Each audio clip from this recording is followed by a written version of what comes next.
मान्य सदस्यहरू, प्रतिनिधि सभाको 6औं अधिवेशनको पहिलो बैठकको कारबाही प्रारम्भ हुन्छ।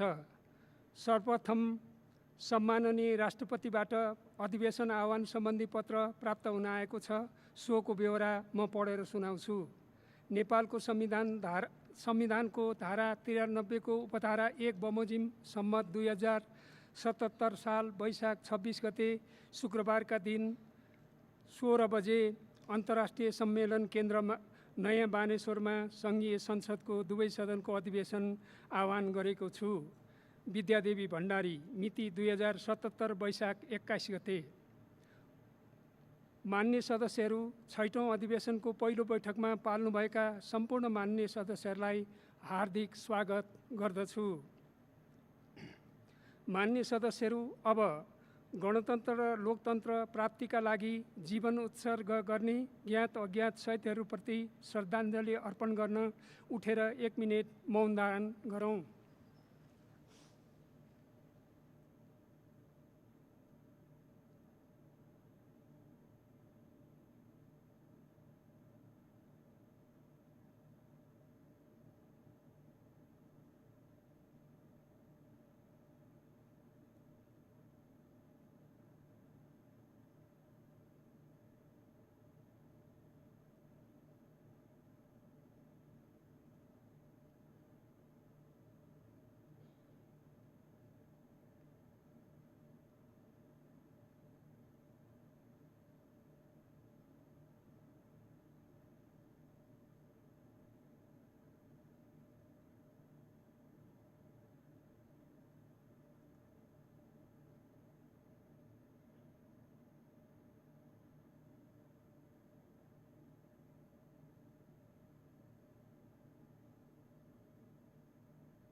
धन्यवाद।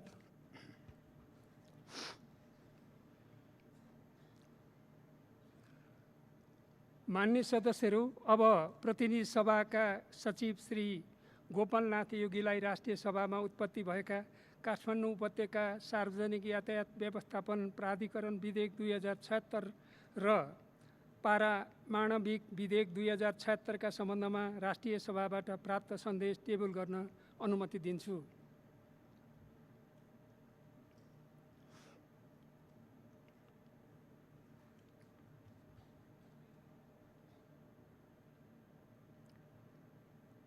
मान्य सदस्यहरू, प्रतिनिधि सभा नियमावली 2075 को नियम 10 को उपनियम 1 बमोजिम सभामुख तथा उपसभामुखको अनुपस्थितिमा बैठकको अध्यक्षता गर्नका लागि निम्नलिखित मान्य सदस्यको नाम मनोनयन गरेको छु।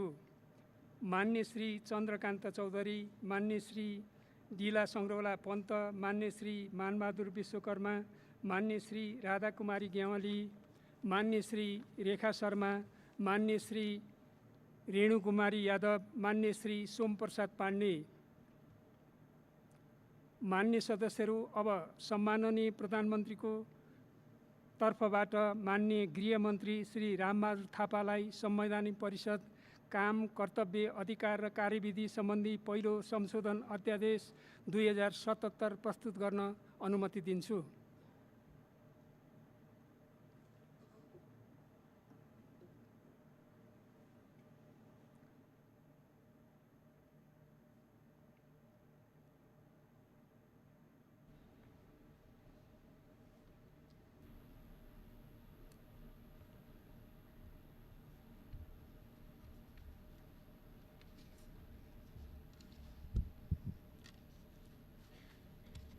सम्मान्य सभामुख महोदयको अनुमतिले संवैधानिक परिषद काम, कर्तव्य, अधिकार र कार्यविधि सम्बन्धी पहिलो संशोधन अध्यादेश 2077 पेश गर्दछु। धन्यवाद।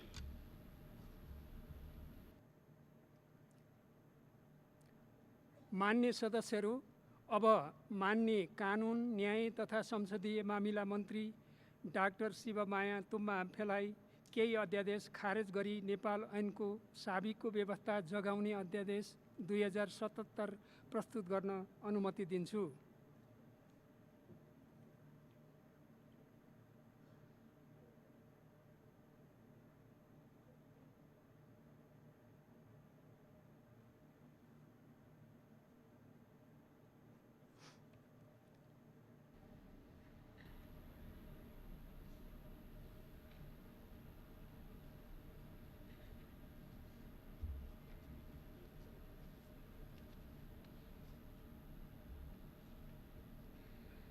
सम्माननीय सभामुख महोदय, संवैधानिक परिषद काम, कर्तव्य, अधिकार र कार्यविधि सम्बन्धी ऐन 2066 लाई संशोधन गर्न बनेको अध्यादेश र राजनैतिक दल सम्बन्धी ऐन 2073 लाई संशोधन गर्न बनेको अध्यादेश नेपाल सरकार मन्त्री परिषदको सिफारिसमा मिति 2077 1/8 गते राष्ट्रपतिबाट जारी भएका थिए।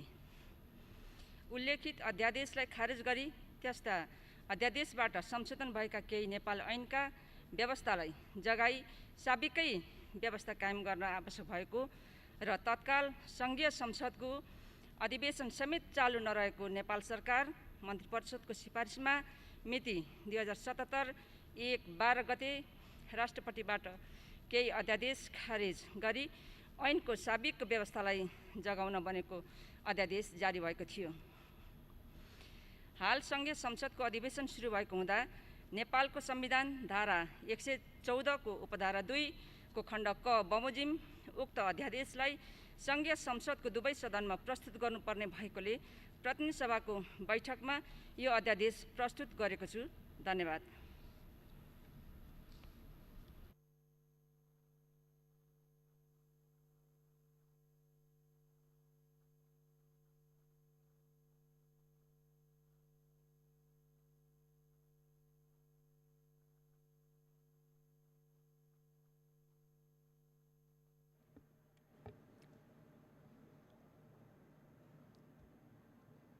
मान्य सदस्यहरू, अब म मान्य गृहमन्त्री श्री रामबहादुर थापालाई राजनीतिक दल सम्बन्धी दोस्रो संशोधन अध्यादेश 2077 प्रस्तुत गर्न अनुमति दिन्छु।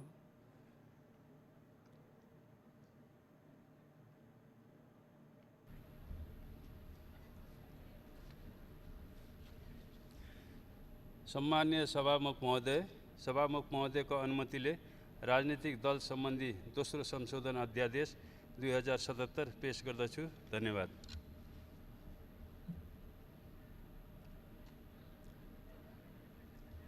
मान्य सदस्यहरू, यस सभाको 6औं अधिवेशन प्रारम्भ भएको अवसरमा दलीय प्रतिनिधित्वको आधारमा बोल्नका लागि मान्य सदस्यहरूको नाम प्राप्त हुन आएको छ। म अब उहाँहरूलाई समय दिन्छु। सर्वप्रथम प्रतिनिधि सभामा विपक्षी दलका नेता मान्य श्री शेरबहादुर देउवालाई बोल्न समय दिन्छु।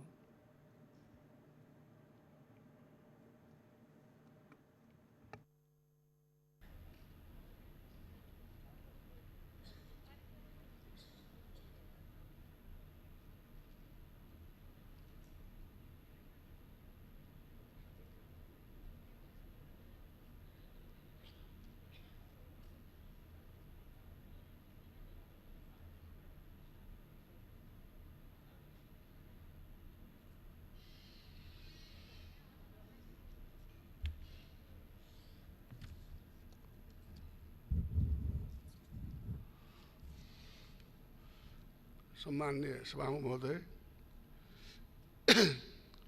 कोरोनाको विश्वव्यापी महामारीबाट नेपाल र नेपालीको रक्षा गर्न हालसम्मका प्रयासहरूको गहिरो समीक्षा गर्दै विशेष रणनीति निर्माण र कार्यान्वयन गराउन यो संसद सफल हुनै पर्ने इतिहासको विशेष अभिभारा म सुरुवातमै सबैलाई स्मरण गराउन चाहन्छु।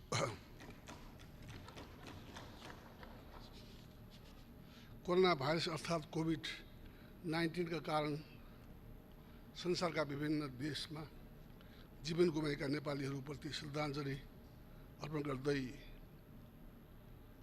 परिवारजनमा संवेदना प्रकट गर्न चाहन्छु। साथै कोरोनाका कारण जीवन गुमाएका विश्वभरिका सबै मानवको आत्माको चिर शान्तिको कामना पनि गर्दछु। कोरोना सङ्क्रमित भई उपचारार्थ नेपालभित्रका सबै नेपाली र विभिन्न देशमा रहेका 3000 भन्दा बढी नेपालीको शीघ्र स्वास्थ्य लाभको कामना पनि गर्दछु। पर्याप्त स्वास्थ्य सामग्री अभावका बावजुद उच्च मनोबल, उच्च मानवीय भावनाका साथ फ्रन्ट लाइनमा कार्य गरिरहनुभएका सबै आदरणीय स्वास्थ्य कर्मीहरूको उच्च कदर गर्दै सम्मान प्रकट गर्दछु। यसरी नै अहोरात्र जिम्मेदारी निभाइरहेका सुरक्षाकर्मी, सञ्चारकर्मी एवं सफाइको क्षेत्रमा निरन्तर कार्य गरिरहेका सरसफाइका कर्मीको प्रशंसा गर्दै श्रद्धा प्रकट गर्न चाहन्छु।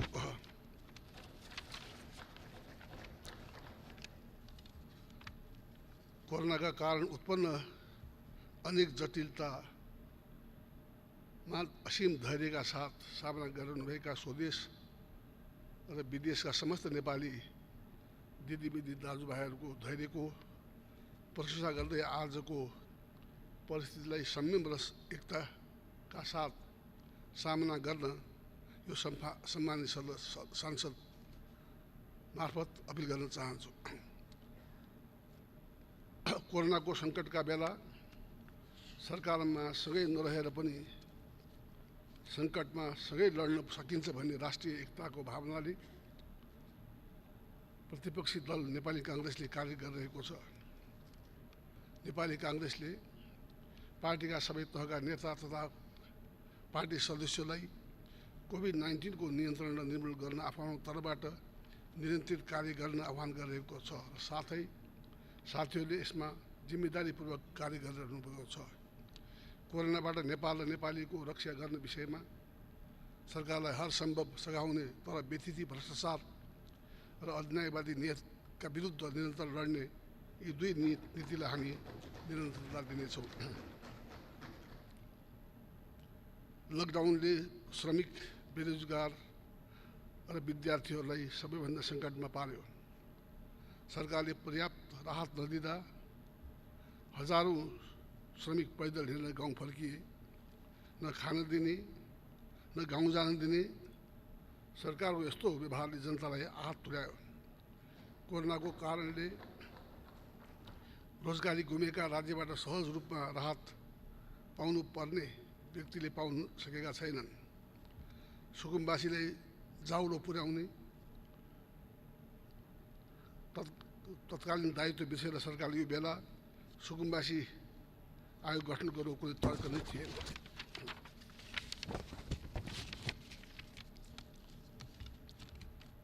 श्रमिक, बेरोजगार, कृषक, डेरामा बस्ने विद्यार्थी, पत्रकार, मिडिया हाउस, पर्यटन व्यवसायीदेखि साना व्यापारी हुँदै उद्योगी व्यवसायीसम्मलाई विविध ढङ्गले राहत दिने बृहत्तर प्याकेज निर्माण र घोषणा कार्यान्वयन यथाशीघ्र गर्न म सरकारलाई माग गर्न चाहन्छु। स्वास्थ्य सामग्री अभाव र भ्रष्टाचारबारे कोरोनासँग जुझ्न आवश्यक पिपी परीक्षण सामग्री लगायतका सामग्रीको अझै अभाव रहनु दुःखद र लज्जास्पद छ। समयमै सामग्री प्रबन्धन नगर्नु, खरिद प्रक्रियामा पारदर्शिता नहुनु, बजार मूल्यभन्दा बढी रकम राज्य कोषबाट निकासा गराएर भ्रष्टाचार गरिनु अत्यन्तै गम्भीर र अक्षम्य छ। दोषीहरूलाई पदमुक्त गरेर अनुसन्धानलाई सघाउ र कारवाही गर्न म सरकारसँग अनुरोध गर्न चाहन्छु। सिङ्गो देश कोरोनाबाट आतङ्कित भएको बेला सरकारले लोकतन्त्री मूल्य र मान्यता र संविधानको मूल भावना विपरीत दुईवटा विवादास्पद आदेश जारी गरी अलोकतान्त्रिक एवं गैर जिम्मेदार चरित्र प्रस्तुत गर्यो। विपक्षी लगायत राजनीतिक दल विपक्षी लगायतका राजनीतिक दल र आम नागरिक सहित सबैको कोरोना विरुद्धको लडाइँमा एक भएर साथ दिइरहेको बेला दल विभाजनको अध्यादेश ल्याउनु र संवैधानिक परिषदको गरिमा समाप्त गर्न षड्यन्त्र गर्नु प्रधानमन्त्रीको नियोजित नियुक्ति भन्ने कुरा स्पष्ट छ। एक सांसदको अपहरण हुनु, त्यसमा कुनै न कुनै रूपले सरकारको समलता देखिनु अर्को दुर्भाग्यपूर्ण कार्य हो। म यस घटनाको निन्दा गर्दै अपराधमा संलग्न सबैलाई कडा कारबाही गर्न माग गर्दछु।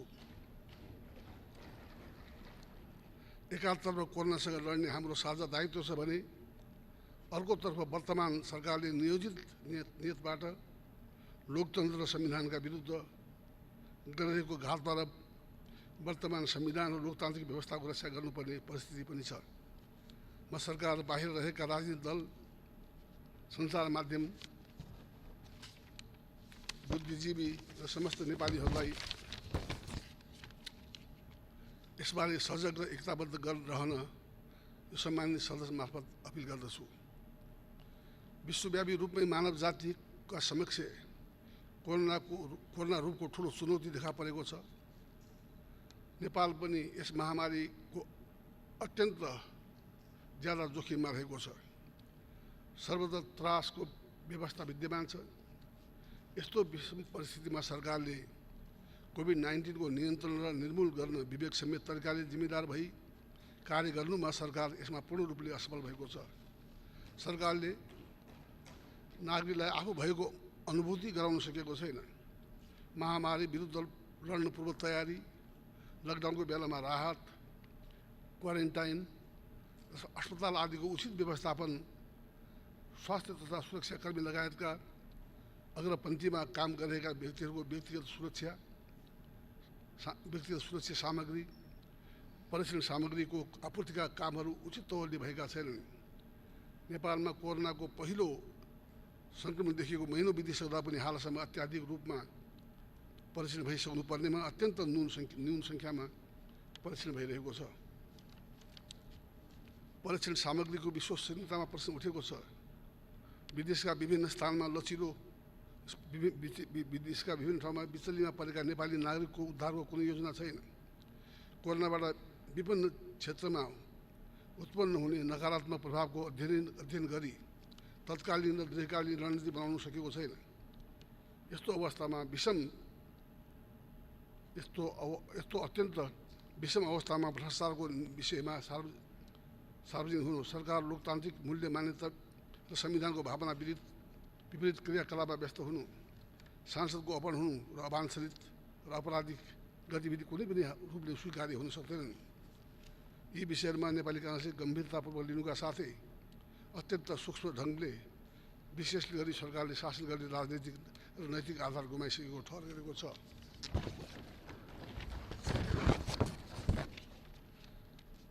विदेशमा रहेका नेपालीको पनि यति बेला कोरोनाबाट प्रताडित छन्। अप्ठ्यारोमा परेका नेपालीलाई उद्धार गर्न सरकारको कर्तव्य हो। यसबारेमा आवश्यक व्यवस्थापन योजना निर्माण गर्न र सम्मानित संसदमा यथाशीघ्र पेश गर्न र उनीहरूको उद्धार गर्न सरकारसँग माग गर्दछु। तर त्यसका निम्ति एकातिर विदेशमा अल्पत्र परेका नेपालीहरू नेपाल आउन चाहने नेपाललाई नेपालमा ल्याउनु आवश्यक छ भने एकातिर छ भने अर्को कुरा नेपालभित्र उनीहरूलाई ल्याइसकेपछि क्वारेन्टाइनको व्यवस्था गर्न जबबाट महामारी अझ नफैलियोस् भन्ने हिसाबले त्यसको तयारी पनि कोही देखिएको छैन। त्यसै कारण चाहिँ नि जुन कुरा सबै देशमा बाट नेपाल आउन चाहने, नेपाल पठाउन खोजिरहेका छन्, त्यसमा पनि चाहिँ हामीले नेपाल एकातिर उनको नेपाल ल्याउन चाहनेहरू आउन चाहनेलाई ल्याउनु पनि परेको छ भनेदेखिलाई ल्याइसकेपछि उनीहरूलाई क्वारेन्टाइनमा राखेर होस् के गरेर होस् घरमा जथाभावी जान नदिएर उनको पनि कमसेकम आवश्यक क्वारेन्टाइनको व्यवस्था गर्न पनि आवश्यक छ। त्यसको लागि सरकारसँग म अनुरोध गर्न चाहन्छु। त्यस्तै अहिलेको बेला डिस्ट्यान्सिङ अति आवश्यक कुरा हो। डिस्ट्यान्सिङका लागि म पनि मेरो पार्टीका तर्फबाट सबैले अपिल गर्न चाहन्छु। डिस्ट्यान्सिङ नै यसको रोकथामको लागि आवश्यक कार्य हो। तर जेल जस्तो कुराहरूमा यति क्राउडेड छ, यति चाहिँ भएको छ, त्यसमा चाहिँ नि डिस्टेन्सको कुरै छैन। त्यसकारण जेलमा चाहिँ नि भएका नेपालीहरूको कुनै उचित व्यवस्थापन गरेर जेलमा परेकाहरूलाई उचित बरु कहाँ सारेर हुन्छ, कुन कुन ठाउँमा राखेको हुन्छ, बिचमा राखेर हुन्छ, त्यसमा पनि ध्यान दिनुपर्ने आवश्यक देखेको छु। त्यस्तै आगामी बजेटमा सरकारले मुख्य प्राथमिकता कोरोना केन्द्रित हुनुपर्छ भन्ने मेरो स्पष्ट माग छ। आवश्यक सचेतना, अत्यावश्यक स्वास्थ्य सामग्री, अनिवार्य उपचार, विविध क्षेत्रमा पर्याप्त राहत, विदेशमा अप्ठ्यारोमा परेकाको उद्धार, पुनर्व्यवस्थापनमा अबको बजेट केन्द्रित हुनुपर्दछ। आशा एवं विश्वास छ आज सुरु भएको प्रतिनिधिसभाको बैठकले कोरोनामाथि विजय हासिल गर्न आवश्यक पर्ने सबै अत्यावश्यक कदमहरूबारे मार्गदर्शन, राष्ट्रिय एकतालाई अभिवृद्धि गराउन सक्नेछ भन्ने विश्वास लिएको छु। धन्यवाद। जय नेपाल।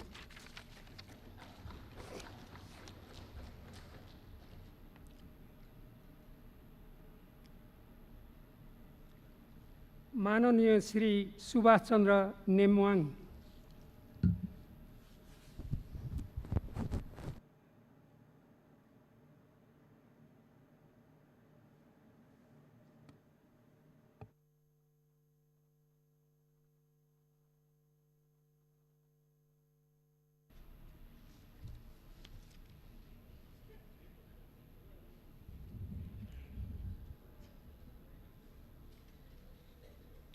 सम्मानीय सभामुख महोदय,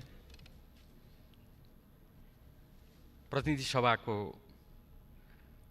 6औं अधिवेशन आजबाट सुरु भएको छ। हामी एउटा गम्भीर अवस्थामा कोरोना महामारीलाई, त्यसको चुनौतीलाई सामना गरिरहेको अवस्थामा हामी यो अधिवेशन सुरुवात गरिरहेका छौँ। तर खुसीको कुरा, कोरोना विरुद्धको यो लडाइँमा सिङ्गो देश एकजुट छ। अहिले भर्खरै प्रमुख प्रतिपक्षका आदरणीय नेताले आफ्ना कुराहरू राखेर गइसक्नु भएको छ।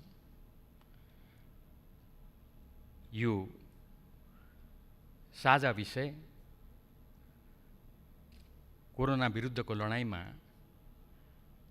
सिङ्गो देश एक ढिक्का भएर जुझ्नुपर्ने यो विषय, यसमा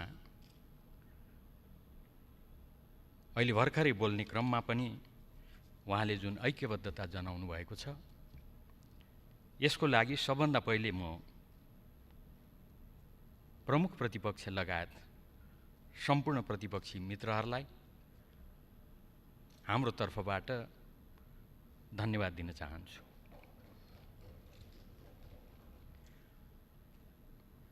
कोरोनाको पृष्ठभूमिमा जुन लकडाउन लगाइएको छ, त्यो बाध्यता हो, आवश्यकता हो। यसको विकल्प थिएन, त्यसैले लकडाउन लगाइएको छ। वास्तवमा स्थितिले प्रष्ट पारेको छ, समयमा लकडाउन लगाउनुको कारण सरकारले चाल्नुको परिणाम कोरोनालाई हामीले यो अवस्थामा योभन्दा अगाडि बढ्न दिएनौँ। धेरै हदसम्म लकडाउनलाई हामीले प्रभावकारी ढङ्गले सदुपयोग गर्यौँ र कोरोना जस्तो भयावह विश्वव्यापी रूपमा देखिएको छ, नेपालको सन्दर्भमा यसलाई हामीले विस्तारित हुन दिएनौँ। धेरै म यस बारेमा चर्चा गरेर राख्नुपर्छ भन्ने लाग्दैन। आजसम्म 101 जना सङ्क्रमित छन्, त्यसमध्येमा 30 जना निको भएर घर फर्किसकेका छन्। जति बिरामी छन् उहाँहरू सामान्य अवस्थाका बिरामी छन्। एकजनालाई पनि भेन्टिलेटरमा राख्नु परेको छैन, एकजना पनि आइसियुमा राख्नु परेको छैन। सामान्य अवस्थाका बिरामी छन् र सामान्य रूपमा उहाँहरूको उपचार भइरहेको छ। सबैका सबै चाँडै उहाँहरू निको हुनुहुन्छ भन्ने अवस्थामा हामी छौँ। वास्तवमा सिङ्गो विश्व अहिले कोरोनाको विरुद्धमा लडिरहेको बेलामा ठुला ठुला शक्तिहरू यसबाट आक्रान्त भइरहेको बेलामा हामीले जुन उपलब्धि हासिल गरेका छौँ त्यो तुरुन्तै यसको विरुद्धमा प्रभावकारी ढङ्गले उत्रनुको परिणाम हो। सिङ्गो देश, सत्ता पक्ष, प्रतिपक्ष, नागरिक समाज सबै तराई मधेसदेखि हिमालसम्मका सबै जाति, भाषा, धर्म र संस्कृतिका जनता एक ढिक्का एकजुट भएर उत्रनुको परिणाम हो। त्यसैले यो 6औं अधिवेशन प्रारम्भ भइरहेको यो घडीमा म हाम्रो तर्फबाट, हाम्रो संसद दलको तर्फबाट म सरकारलाई धन्यवाद दिन्छु। अप्ठ्यारो अवस्थामा काम गरिरहेका स्वास्थ्यकर्मीहरूलाई, सुरक्षाकर्मीहरूलाई धन्यवाद दिन्छु। सञ्चारकर्मी लगायत सम्पूर्ण नागरिक समाजलाई धन्यवाद दिन्छु। अनि यो अप्ठ्यारो अवस्थामा निरन्तर आफआफ्नो क्षेत्रबाट कोरोनाको विरुद्धको लडाइँमा अग्रपङ्क्तिमा उभिएर काम गरिरहेका हाम्रा सांसदहरू, प्रदेश सभाका हाम्रा मित्रहरू, स्थानीय तहका हाम्रा जनप्रतिनिधि मित्रहरू सबैलाई हामी हाम्रो तर्फबाट हार्दिक धन्यवाद दिन चाहन्छौँ। वास्तवमा अहिलेको जुन यो बेला छ, अवस्था छ, जुन अवस्थामा यो 6औं अधिवेशन सम्पन्न हुन गइरहेको छ, विवादै छैन। कोरोना नै सबैभन्दा मुख्य हाम्रो विषय रहन्छ। यो अधिवेशनले त्यसलाई सम्बोधन गर्नु छ। कोरोनाको विरुद्धको लडाइँलाई प्रभावकारी ढङ्गले अझै सञ्चालन गर्नको लागि एउटा आधार तयार गर्नु छ। यसले जति क्षति पुर्याएको छ त्यसका विविध पक्षको सन्दर्भमा यसले त्यसलाई सम्बोधन गर्ने सन्दर्भमा यसले राम्रो आधारहरू तयार गर्दै अगाडि बढ्नु छ र यस कार्यमा विवादै छैन। यस संसदका सम्पूर्ण राजनीतिक दलहरू एक ठाउँमा उभिनुहुन्छ भन्ने कुरामा विवाद छैन।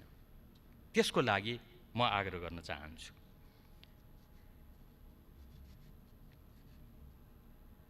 कोरोनाले धेरै नकारात्मक असर पारिसकेको छ, धेरै क्षति पुर्याएको छ। हामीले यो अधिवेशनबाट काम गरिरहँदा त्यसका ती नकारात्मक असरलाई हामीले सम्बोधन गर्नेतर्फ ध्यान दिनु नै पर्नेछ, ध्यान दिन्छौँ नै। त्यसतर्फ हामी सबै लाग्ने नै छौँ। त्यसै सिलसिलामा हाम्रा प्री बजेट छलफलहरू, नीति तथा कार्यक्रमहरू, बजेट सम्बन्धी छलफलहरू यसलाई हामीले गम्भीरतापूर्वक अगाडि बढाउँछौँ र निष्कर्षमा पुग्छौँ भन्ने कुरामा विवादै छैन। म अरू धेरै चर्चा गर्न चाहन्न। अरू योदेखि बाहेकका अरू थुप्रै कामहरू छन्, तर प्राथमिकता त कोरोना नै हो, यसमा विवाद छैन। तर प्राथमिकता त्यो हुँदाहुँदै पनि विगतका अधिवेशनहरूमा संसदमा विचाराधीन, समितिमा विचाराधीन रहेका कतिपय विधेयकहरू यसपटक हाम्रो प्राथमिकता कोरोना हुँदाहुँदै पनि ती विधेयकहरूलाई टुङ्गोमा पुर्याउनु छ। अध्यादेश सम्बन्धी विधेयक जुन आजै यहाँ पहिलो बैठकमा प्रस्तुत भएको छ, केही अध्यादेशहरू खारेज भएका छन्। त्यो अध्यादेश खारेज भएको कारणले त्यसले जुन कानुनी व्यवस्थालाई संशोधन गरेको थियो, त्यो संशोधन गरिएको कानुनी व्यवस्थालाई फेरि जगाएर यथावत गर्नुपर्ने अवस्था छ। यस सम्बन्धमा काम गर्नु छ। यस बारेमा अघि नै सम्बन्धित मन्त्रीजीहरूले आफ्नो प्रस्ताव पेश गरिसक्नु भएको अवस्था छ। योदेखि बाहेक अन्य विषयहरू पनि छन्। उदाहरणको लागि यो देशमा हामीले संविधान निर्माण गरेर संविधानलाई कार्यान्वयन गर्ने सन्दर्भमा महत्त्वपूर्ण कार्यहरू त गरेका नै छौँ। अझै केही कामहरू बाँकी छन्। त्यसमध्येमा शान्ति प्रक्रिया सम्बन्धी काम जुन हामीले महत्त्वपूर्ण रूपमा यहाँसम्म ल्याइ पुर्यायौँ। यसै संसदका राजनीतिक दलहरूका नेताहरूले शान्ति प्रक्रियालाई यो ठाउँसम्म ल्याइ पुर्याउनु भयो। त्यसलाई अन्तिम टुङ्गोमा पुर्याउनको लागि अलिकति काम बाँकी छ। त्यो भनेको शान्ति प्रक्रिया सम्बन्धी, सत्य निरूपण सम्बन्धी, बेपत्ता सम्बन्धी कानुनको निर्माण हो। त्यो कानुन निर्माणको सन्दर्भमा त्यो आवश्यक विधेयक तयार गर्ने सन्दर्भमा त्यो विधेयक सम्बन्धी आवश्यक कार्य अन्तिम टुङ्गोमा पुगेको छ। मलाई जानकारी भएसम्म यही अधिवेशनबाट त्यसलाई हामी टुङ्गोमा लगाएर, टुङ्गोमा पुर्याएर शान्ति प्रक्रियालाई सफलतापूर्वक टुङ्गोमा पुर्याएको हामी यही अधिवेशनबाट घोषणा गर्न सक्छौँ भन्ने मलाई विश्वास छ। त्यही विश्वास म यहाँ व्यक्त गर्न चाहन्छु। वास्तवमा थुप्रै कुराहरू अहिले भर्खरै अधिवेशन सुरुवात हुन गइरहेको सन्दर्भमा उठ्नलाई मैले स्वाभाविक रूपमा लिएको छु सभामुख महोदय। त्यसको बारेमा पनि हामी अधिवेशनमा छलफल गर्नेछौँ, बैठकहरूमा छलफल गर्नेछौँ र त्यो सन्दर्भमा हामी एउटा राम्रो निष्कर्षमा पुग्नेछौँ। मैले अघि नै छोटकरीमा भने कोरोनाले धेरै प्रभाव पारेको छ। श्रमिकहरूलाई, विद्यार्थीहरूलाई धेरै क्षेत्रमा त्यसले प्रभाव पारेको छ। अहिले गम्भीर प्रयासहरू भइरहेका छन्। नेपाल बाहिर रहेका, विभिन्न देशमा रहेका हाम्रा नेपालीहरू जो यसबाट प्रभावित छन्, उनीहरूका समस्यालाई सम्बोधन गर्ने सन्दर्भमा प्रश्नहरू उठेका छन्। मलाई लाग्छ यस बारेमा हामी सबैको ध्यान गएको छ। सरकारले गम्भीरतापूर्वक आफ्नो ध्यान पुर्याएको छ र त्यसबारेमा यथोचित कार्यहरू भइरहेका छन्। यही अधिवेशनका सन्दर्भमा त्यसबारेका सकारात्मक परिणामहरू हामी देख्न पाउनेछौँ भन्ने पनि मेरो विश्वास छ। त्यही विश्वास म यहाँ व्यक्त गर्न चाहन्छु। सांसदको अपहरणको कुरा विवादै छैन। कुनै पनि नाममा यस्ता खालका कामहरू हुनु हुँदैन। तर भएको के हो, यथार्थ के हो, त्यस सम्बन्धी कुराहरू पनि यही संसद चल्दा चल्दैको अवस्थामा यथार्थ कुरा आउँछ भन्ने मलाई विश्वास छ। हामी कुनै प्रकारका आपराधिक कार्यहरूको पक्षमा छैनौँ। यो कुरा म प्रष्ट शब्दमा भन्न चाहन्छु, यो कुरा राख्न चाहन्छु र म दोहोऱ्याउन चाहन्छु सभामुख महोदय। हाम्रो दल जसले संविधान निर्माणको सन्दर्भमा नेतृत्वदायी भूमिका निर्वाह गर्यो, संविधान जारी गर्यो, संविधान जारी गरिसके पछाडि कार्यान्वयनको चरणमा हामी यहाँसम्म आइपुगेका छौँ। त्यो संविधान देश र जनताको हितमा, देश र जनताको पक्षमा त्यसलाई कार्यान्वयन गर्दै अगाडि बढ्नुपर्छ। यसको लागि सिङ्गो देश, सबै राजनीतिक दलहरू एक ठाउँमा उभिनुपर्छ। यसको लागि हामी आवश्यक भूमिका निर्वाह गर्नको लागि तयार छौँ भन्ने कुरा पनि म यहाँ राख्न चाहन्छु। यति कुरा राखेर अहिले हामी एउटा अप्ठ्यारो, चुनौतीपूर्ण अवस्थामा रहेको हुनाले यस सन्दर्भमा हामी सबै एक ठाउँमा उभिएर यो समस्यालाई सम्बोधन गर्ने सन्दर्भमा हामी अझै पनि एकजुट भएर अगाडि जानुपर्ने अवस्था रहेको तर्फ सभामुख महोदय विनम्रतापूर्वक म आग्रह गर्दै त्यसतर्फ एकजुट भएर अगाडि बढ्न सकौँ। यो अधिवेशनले एउटा राम्रो निष्कर्षमा हामीलाई पुर्याउन सकोस् र निश्चय पनि थप्न चाहन्छु, देशलाई जवाबदेहिता र पारदर्शिताको टुङ्गोमा निष्कर्षमा पुर्याउन यो अधिवेशनले महत्त्वपूर्ण भूमिका निर्वाह गर्न सकोस्। यसमा हाम्रो भूमिका रहन्छ, हाम्रो सहयोग रहन्छ। यति कुरा आग्रह गर्दै म बिदा चाहन्छु। हवस् त, धन्यवाद, नमस्कार। माननीय श्री राजेन्द्र महतो।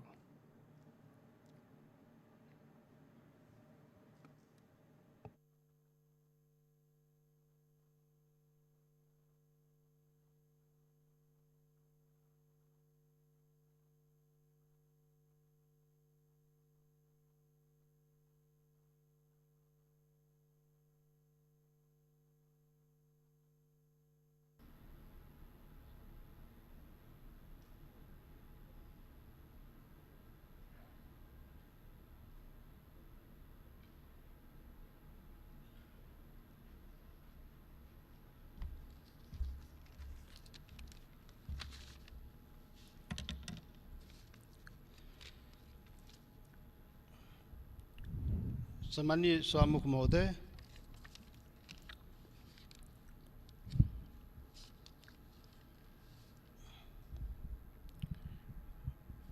कोरोना महामारी विश्वव्यापी रूपमा फैलिएको अवस्थामा हाम्रो देश पनि त्यो संक्रमण, त्यो महामारीबाट अछुतो छैन। यो परिस्थितिमा आज को बैठक संवैधानिक बाध्यता कई कारणले भए पनि बोलाइएको हो र त्यो यो परिस्थितिमा यो बैठकको व्यापक रूपमा जनताको हितमा, महामारीको विरुद्धमा जुन हामीले काम गर्नुपर्ने हो यसको सदुपयोग हामी गर्छौं। त्यसैले सरकारलाई आफ्नो बजेट अधिवेशनको लागि बोलाइएको भए पनि जनतालाई परिरहेको कष्ट, पीडा समेत यो बैठकको माध्यमबाट हामी उठाउन पाउनेछौँ। यो सन्दर्भमा सर्वप्रथम विश्वभरि कोरोनाको संक्रमणबाट, यो महामारीबाट जान गुमाएका, विश्वभरिका जान गुमाउनेहरूप्रति श्रद्धाञ्जली व्यक्त गर्न चाहन्छु। यो कोरोना महामारीबाट संक्रमित भई उपचार गराइराख्नुभएका विश्वभरिका मानव जाति, हाम्रा नेपाली देशमा वा विदेशमा जहाँ भए पनि उहाँहरूको शीघ्र स्वास्थ्य लाभको कामना यो अवसरमा गर्न चाहन्छु। साथै यो कोरोना महामारी, यो लडाईँमा अग्रपंक्तिमा सङ्घर्ष गरिरहेका हाम्रा चिकित्सकहरू, नर्सहरू, स्वास्थ्यकर्मीहरू, सुरक्षाकर्मीहरू, एम्बुलेन्समा काम गर्ने लगायत प्रत्यक्ष रूपले यो महामारीको विरुद्धमा सङ्घर्ष गरिरहेका आफ्ना जानका बाजी लगाएर यो काममा जनताको, पीडित जनताको सेवामा लागेको सबै प्रति म आफ्नो तर्फबाट र आफ्नो पार्टीको तर्फबाट आभार व्यक्त गर्न चाहन्छु, हार्दिक धन्यवाद पनि दिन चाहन्छु। आजको दिनमा हामी यो महामारीको विरुद्धमा सम्पूर्ण नेपाली, सारा नेपाल राजनीतिक दल, नागरिक समाज, सञ्चार माध्यम, सम्पूर्ण देश एक भएर यो महामारीको विरुद्धमा लड्नुपर्ने आवश्यकता हो र यसमा हामी सम्पूर्ण देशवासी एकताबद्ध भएर यो हाम्रो साझा यो महामारीबाट जोगाउने, जोगिने र यसलाई परास्त गर्ने यो हाम्रो साझा दायित्व हो। त्यसैले हामी सबै नेपाली, सबै तबका, सबै हामी मिलेर एकताबद्ध भएर यसको विरुद्धमा हामी काम गरिरहेछौँ। यो अवसरमा यो पीडादायी लकडाउन जुन बाध्यकारी अवस्था हो जीवन रक्षाको लागि, यो लकडाउनमा यो 1.5 महिनाभन्दा करिब 50 दिन हुन लागिसकेको अवस्थामा यो चाहिँ नेपाली जनता अति पीडाका साथ भए पनि लकडाउनलाई हामीले जुन पालना हाम्रा नागरिकहरू हामीहरू सबैले गरिरहेकोमा त्यसप्रति पनि म आभार व्यक्त गर्दै धन्यवाद दिन चाहन्छु सम्पूर्ण नेपाली दाजुभाइ दिदीबहिनीमा। आज अब यो बैठकमा यो पुरै दुःखद अवस्था, पुरा विश्व नै दुःखद अवस्थामा रहेको हाम्रो नेपाल पनि, हामी नेपाली पनि यो महामारी सङ्क्रमणबाट यो चाहिँ पीडामै रहेको अवस्थामा यो संसद बैठक आज प्रारम्भ भएको छ। म सभामुख महोदय, म सम्झिन चाहन्छु प्रथम बैठक, आज छौथो बैठक भइरहेछ। प्रथम बैठक हुँदाखेरि हामी कति खुसी थियौँ। हामी सम्पूर्ण नेपाली जनता धेरै खुसी थियौँ प्रथम बैठक सुरु हुँदाखेरि। हामीहरू अब यो जनताले यति शक्तिशाली सरकार बनाएको छ, 2/3 झन्डै 2/3 को सरकार बनाएको छ। अब त हामी नेपालीको खुशहाली होला, अब त सुशासन पाइएला, अब त नेपालको समृद्धि होला, अब त संविधानले पनि पूर्णता पाउला, अब पहिचानवादीले पनि अधिकार पाउला। हिमाल पहाड तराई मधेसका जनताले जुन आफ्नो हक र पहिचानको लागि सङ्घर्ष गरिरहेको छ, अब यो शक्तिशाली सरकार बनेको छ, अब त पक्का पाउला। त्यसैले हामीले सहयोग समर्थन पनि गरेकै हो। सभामुख महोदय, आज छैठौँ बैठक हुँदाखेरि यो महामारीबाट सारा दुनियाँ र नेपाल र नेपाली समेत पीडित हुँदाखेरि आज प्रश्न उठेको छ।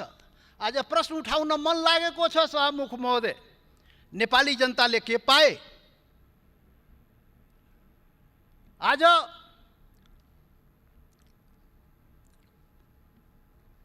नेपाली जनता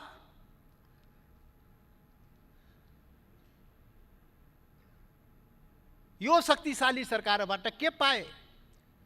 यो एउटा मात्रै यो प्रश्न उठाउन मन लागेको छ।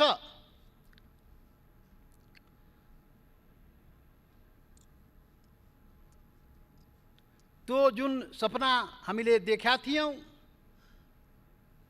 सुशासन पायौँ, के समृद्धि पायौँ, के सबैको लागि संविधान बन्यो, के संविधानले पूर्णता पायो, के हामी पहिचान पायौँ, के हामी खोसिएका अधिकार फिर्ता पायौँ, यो सबै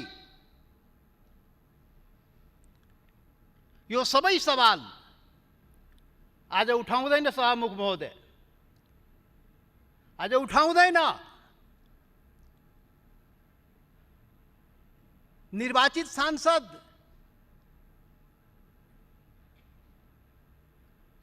लाई किन रिहाई भएन? उठाउँदैन। रेशम चौधरी किन रिहाई भएन? उठाउँदैन।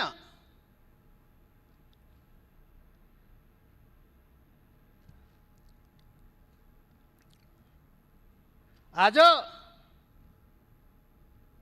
केही कुरा उठाउँदैन। आज एउटा मात्रै कुरा उठाउन मन लागेको छ।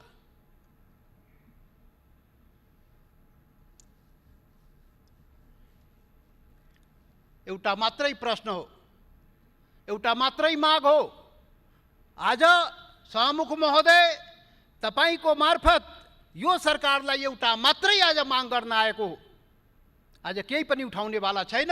एउटा मात्रै सवाल हो, नेपाली नागरिकको जीवन रक्षा गरिदेऊ, नेपाली नागरिकलाई बचाऊ।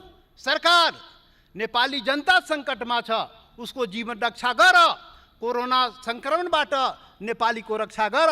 यो एउटा मात्रै आज म उठाउन खोजेको। आज बाँकी सवालहरू आज म उठाउँदैन सभामुख महोदय। सभामुख महोदय, अब यो काम सरकारले कति इमान्दारी साथ गरिरहेको छ आज अलिकति भन्न मन लागेको छ सभामुख महोदय। अब जनताको जीवन कता रक्षा होला, कता उसले राहत पाउला, उपचार पाउला, यहाँ त मानवता विरुद्धको अपराध समेत सरकारले गरिहाले सभामुख महोदय। जनता त्राहिमाम, उता पद पाऊ पद बचाऊ, त्यसको लागि अध्यादेश ल्याऊ, रातारात पार्टी विभाजन गर। यो के हो? यो महामारीको बेलामा जनता जोगाउनु पर्ने, जनता बचाउनु पर्ने, सारा ऊर्जा त्यसमा लाउनु पर्नेमा सरकार के गरिरहेको छ? के हो यो? सभामुख महोदय, यो रातारात जुन आयो अध्यादेश, दुईवटा अध्यादेश के को लागि आयो? लोकतन्त्रलाई बलियो पार्न आएको हो, देशमा स्थिरताको लागि आएको हो, पार्टी पद्धतिलाई बलियो पार्न आएको हो, के गर्न आएको? पार्टी फुटाउने रे? के हो यो? लोकतन्त्रलाई कमजोर गर्ने रे? जनता महामारीबाट मरिरहेको छ, पीडित छ, खान पाएको छैन, उपचार पाएको छैन, स्वास्थ्य कर्मीले सुरक्षा स्वास्थ्य सामग्री पाएको छैन, र यहाँ त अर्कै धन्दा पो भइरहेछ त। सरकारले अर्को पो धन्दामा लागेको छ सभामुख महोदय। अनि पार्टी फोड्ने, सांसद चोर्ने, यही हो यो धन्दामा? जनताको चाहिँ पीडा कम हुन्छ? अपहरण गर्ने, सांसद अपहरण गर्ने, गराउने, के हो यो? अनि अपहरणकारी के हो यो कारवाही गरिदेऊ भनेर जाँदाखेरि निवेदन नलिने, सूचना नलिने, जाहेरी नलिने, जहाँ जानु छ त्यहाँ जाने भने सुरक्षा निकायबाट जवाब पाउने। अनि यो हुकुमी शासन, कानुनमा त थियो लिने, तर लिएन, हुकुम आएको होला नि कतैबाट। यो के हो यो? यही धन्दा यो बेलामा गर्ने सरकारहरूको काम पाएन, यही धन्दा गर्ने हो। यो धन्दामा सरकार चाहिँ लाग्यो सभामुख महोदय। कुर्सी जोगाऊ, कुर्सी पाऊ, यही धन्दामा लाग्यो। कुर्सी जोगाउने, कसरी कुर्सी पाउने? जनतासँग सरोकार नराख्ने, जनताको जीवनसँग सरोकार नराख्ने सरकार के को लागि हुन्छ?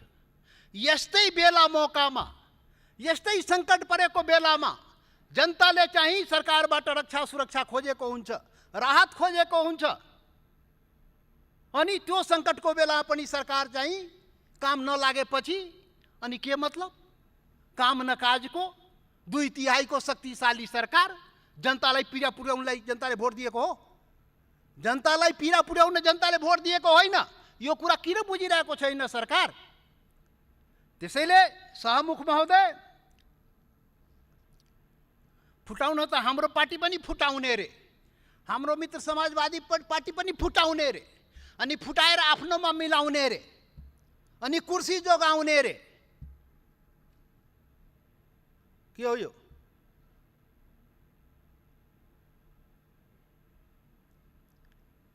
सरप्राइज, रातारात सरप्राइज, ओभरनाइट पार्टीलाई पनि थाहा नभएको रे। अनि अध्यादेश आइदियो, सरप्राइज। हामी त के सोचेको थियौँ भने अब जनताको लागि ठुलो प्याकेज आउँदैछ यो कोरोना विरुद्धमा लड्नलाई, जनताको हितको लागि ठुलो सरप्राइज चाहिँ आउँदैछ रे। यहाँ त पो खोदा पहाड निक्ला चुहिया, यहाँ त अर्कै पो सरप्राइज आएको रहेछ त।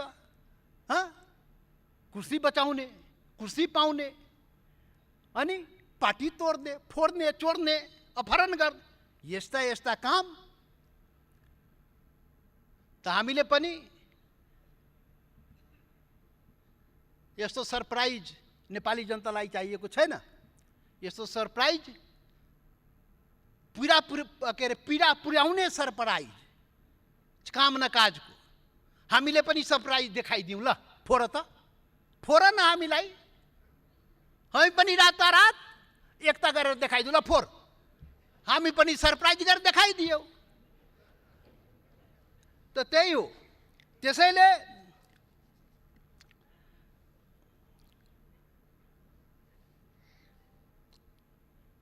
आजको दिनमा 2/3 सरकार 2 कौडीको छैन, 2 कौडीको काम गरेन। के भन्ने पीडा जनताको आजको यो पीडित अवस्थामा यस्तो गतिविधि सरकारले गरेपछि भन्ने के त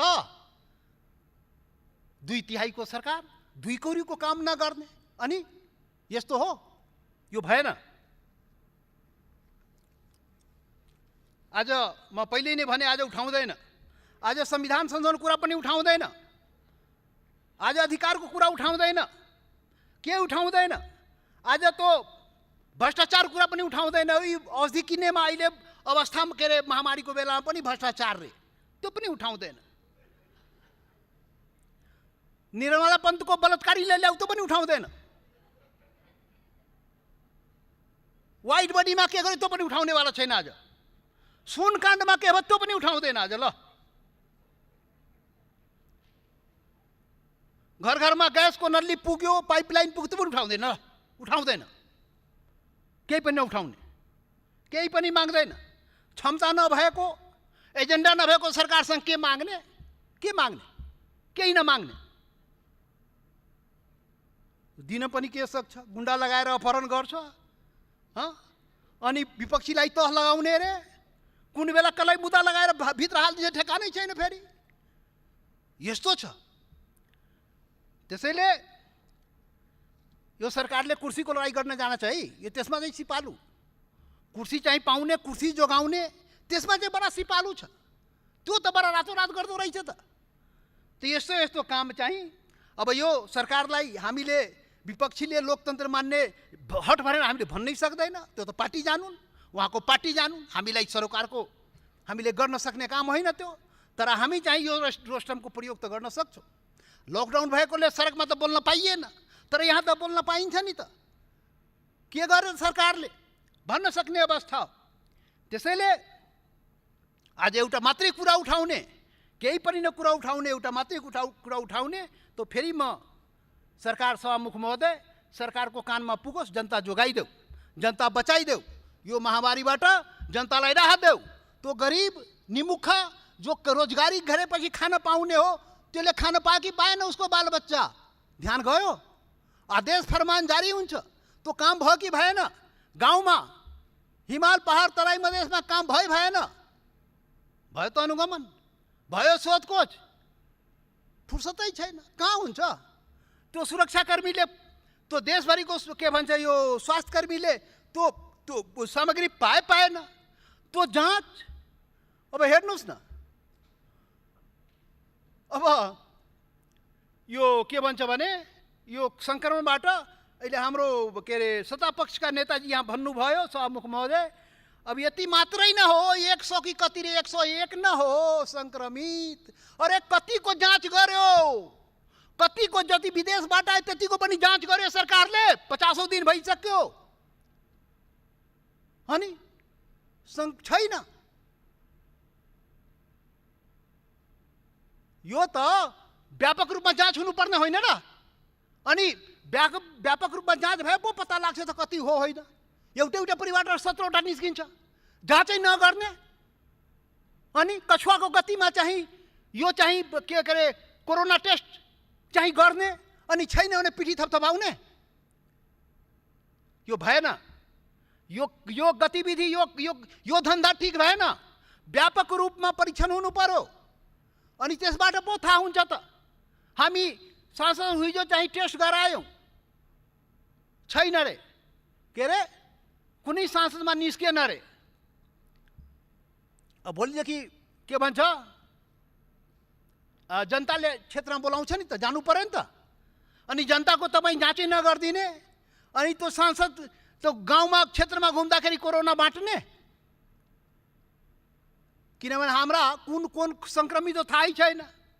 भनेपछि यो जाँच नगरिकन त हुँदैन नि, जाँच त गर्नु पर्यो नि। त्यसैले सरकारले गर्नुपर्ने काम गरिरहेको छैन। अनि यो अवस्थामा सरकारसँग मेरो आग्रह हो, यो चाहिँ सरकारले गरिदिनु पर्यो।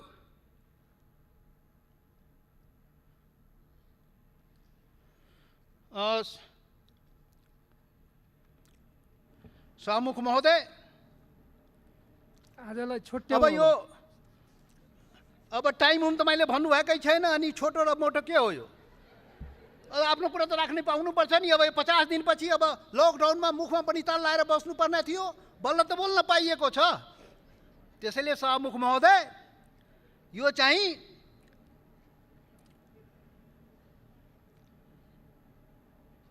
हामी एक भयौँ। त्यो चाहिँ जनता समाजवादी पार्टीको रूपमा जनताले विकल्प खोजिरहेको छ। किनभने तपाईहरूले राम्रो काम गरे सरकारले, सभामुख महोदय, त्यसले जनताले विकल्प खोजिरहेको छ। यो मुलुकमा एउटा विकल्प खोजेको छ, वैकल्पिक शक्ति खोजेको छ। त्यो शक्ति निर्माण प्रक्रियामा हामी लागेका छौँ। त्यो शक्ति चाहिँ त्यो वैकल्पिक लोकतान्त्रिक शक्ति, एउटा पहिचानवादी, अधिकारवादी, सुशासन र समृद्धि चाहने जनताको जमात यहाँ विकल्प खोजिरहेको छ। फायर्ड बुलेट फेरि फायर हुँदैन। जनताको 2/3 ल्यायो, केही न केही फायर्ड बुलेट, टायर रिटायर र रिजेक्टेड माल काम लाग्दैन। त्यसैले विकल्प चाहियो। विकल्प दिनलाई हामी अगाडि बढेका छौँ। यो मुलुक बहुराष्ट्रिय राज्यको स्थापना गर्नु छ, सामुदायिक समाजवाद, सामाजिक न्याय स्थापना गर्नु छ, संविधान सबैको लागि बनाउनु छ, हिमाल पहाड तराई मधेस सबै जनताको देश बनाउनु छ, मधेसी, दलित जनजाति, मुस्लिम, थारू लगायत सबैको मुलुक, सबैको अधिकार त्यो गर्नु छ। त्यसैले त्यसको लागि जनतालाई विकल्प चाहिएको छ र त्यो विकल्प जनताले पाउँछ। हामी सांस्कृतिक यो नस्लीय राष्ट्रवादलाई पनि मेटाउनु छ, खोखला राष्ट्रवादलाई पनि मेटाउनु छ, एकल जातीय अहङ्कारवाद नस्लीय राष्ट्रवादलाई मेटाउनु छ र सम्पूर्ण नेपालीको डिग्निटीको, नेपालीको स्वाभिमानको चाहिँ रक्षा गर्नु छ। बहुदलीय बहुराष्ट्रिय राज्यको स्थापना गर्नु छ। यी कामहरूको लागि एउटा वैकल्पिक शक्ति निर्माणको लागि हामी अगाडि बढेका छौँ। सभामुख महोदय, यो अवसरमा धेरै त भन्नु भएन। अब अन्तमा म सभामुख महोदय, म एउटा कुरा के भन्न खोजेको भने, यो कोरोना भनेको मजाक होइन है, यो महामारी हो। यो चाहिँ छैन भनेर त्यो चाहिँ त्यति भनेर पुग्दैन। त्यो WHO के भनिरहेछ त सुन्नुहोस्। लुकाइएको त होइन, परीक्षण नगरेपछि त के हो। त्यसैले यो चाहिँ मजाक होइन, महामारी हो र यो चाहिँ यो जनतामाथि सङ्कट आउन सक्छ। त्यसैले जनतालाई जोगाउनु पर्छ। यो चाहिँ हाम्रो जस्तो देशमा महामारी व्यापक रूपमा फैल्यो भने के हुन्छ हेर्नुहोस्। शक्तिशाली देश अमेरिका के भयो, युरोपमा के भइरहेको छ। अनि हामी चाहिँ के भन्छ संवेदनहीन भएर यसरी काम गरेर हुँदैन। सभामुख महोदय, यो अवस्थामा मैले अघि नै भने मेरो एउटा मात्रै माग हो, यो महामारीबाट जनतालाई जोगाऊ। हाम्रा जनता विदेशमा छन्, रोजीरोटीको खोजीमा, कामको खोजीमा लाखौँ हाम्रा नेपाली बाहिर छ। यो सङ्कटमा उसको रोजगारी खोसिएको छ। अब ऊ रोजगारी खोसेपछि उसलाई कसरी बाँच्ने हो? ऊ चाहिँ आफ्नो देश फर्किन चाहन्छ। यो अवस्थामा सरकारले के गरिरहेको छ? सरकारले त्यो योजना बनाउनु परेन?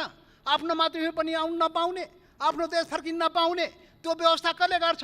त्यसको लागि सरकार हो। त्यो सरकारले विलम्ब त्यो व्यवस्था मिलाउनु पर्छ। मिलाएर यहाँ कसरी राख्ने हो, कसरी क्वारेन्टाइन व्यवस्था गर्ने हो, कसरी के गर्ने हो त्यो गर्नुपर्छ। त्यो गरिब निमुखा म अघि पनि भने, त्यो चाहिँ दैनिक जालदारीको राहत पुगेन, त्यो राहत कसरी हुन्छ लगायतका कामहरू यो सरकारले गर्नुपर्छ। सारा हिसाब किताब त्यहाँ के भन्छ, यो ध्यान चाहिँ त्यहाँ जानुपर्छ। कहाँ जान्छ नेपाली जनता? कसलाई माग्ने?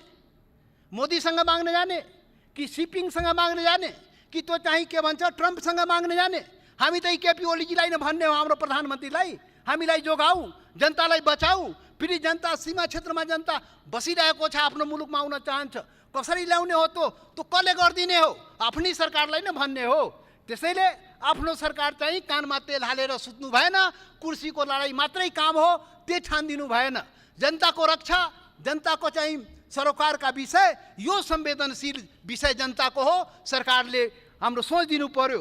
हाम्रो अहिलेको अवस्थामा त के छ महोदय, हामी यही सरकारलाई भन्छ, चाहे सरकार लायक हो या नालायक हो, यही सरकारलाई भन्ने हो। र आजको दिनमा सभामुख महोदय, हामी नेपाली सबै के सोचिरहेको छ, जान बची तो लाख उपाय। हाम्रो जानको रक्षा हुनु पर्यो। जीव के अरे जानको रक्षा भयो भने हामी चाहिँ फेरि गरौँला। जीवन बाँच्यो भने फेरि नेपालीले आफ्नो गर्छ, श्रम गर्छ, जे गर्छ। त्यसैले सरकार चाहिँ त्यसतर्फ ध्यान चाहिँ दिनुपर्छ। अब सभामुखजीले चाहिँ के अरे छोट्याउने भन्नुभयो, अब छोट्याइदिन्छु, अब खत्मै गरिदिन्छु। अब मैले भने कुरा एउटा मात्रै हो, जति भने पनि कुरा उही हो। त्यसैले सरकारले चाहिँ यसमा ध्यान दिनु पर्यो। हामी त्यो किसानले किसानी गर्न पाएन, त्यहाँ स्थानीय प्रशासनलाई निर्देशन दिनु पर्यो। कृषि काममा जो कुनै प्रकारको अवरोध हुनु भएन, उसले जुन कृषिको काम चाहिँ गर्न पाउनुपर्छ भनेर सरकारलाई आग्रह गर्न चाहन्छु। र यो पैसा सरकारसँग हामी त पटक भने सांसद विकासको पैसा पनि यसैमा लगाऊ।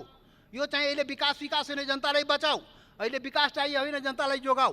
अनि यो बजेटको पनि सारा केन्द्रबिन्दु त्यही बन्नुपर्छ। योपालिको बजेटको यो कोरोनाको विरुद्धमा जनतालाई बचाउने, जनतालाई जोगाउने, राहत दिने र स्वास्थ्य के अरे उपचार र सुविधा कसरी पाउने, त्यसमा चाहिँ प्राथमिकता चाहिँ सरकारको जानुपर्छ। र यो बजेट पनि त्यसमै केन्द्रित हुनुपर्छ भने सरकारलाई आग्रह गर्दै अन्तमा फेरि पनि भन्छु, जनतालाई जोगाइदेऊ, एउटा मात्रै काम गरिदेऊ। यो सरकारलाई विनम्र आग्रह गर्दै बिदा चाहन्छु। धन्यवाद।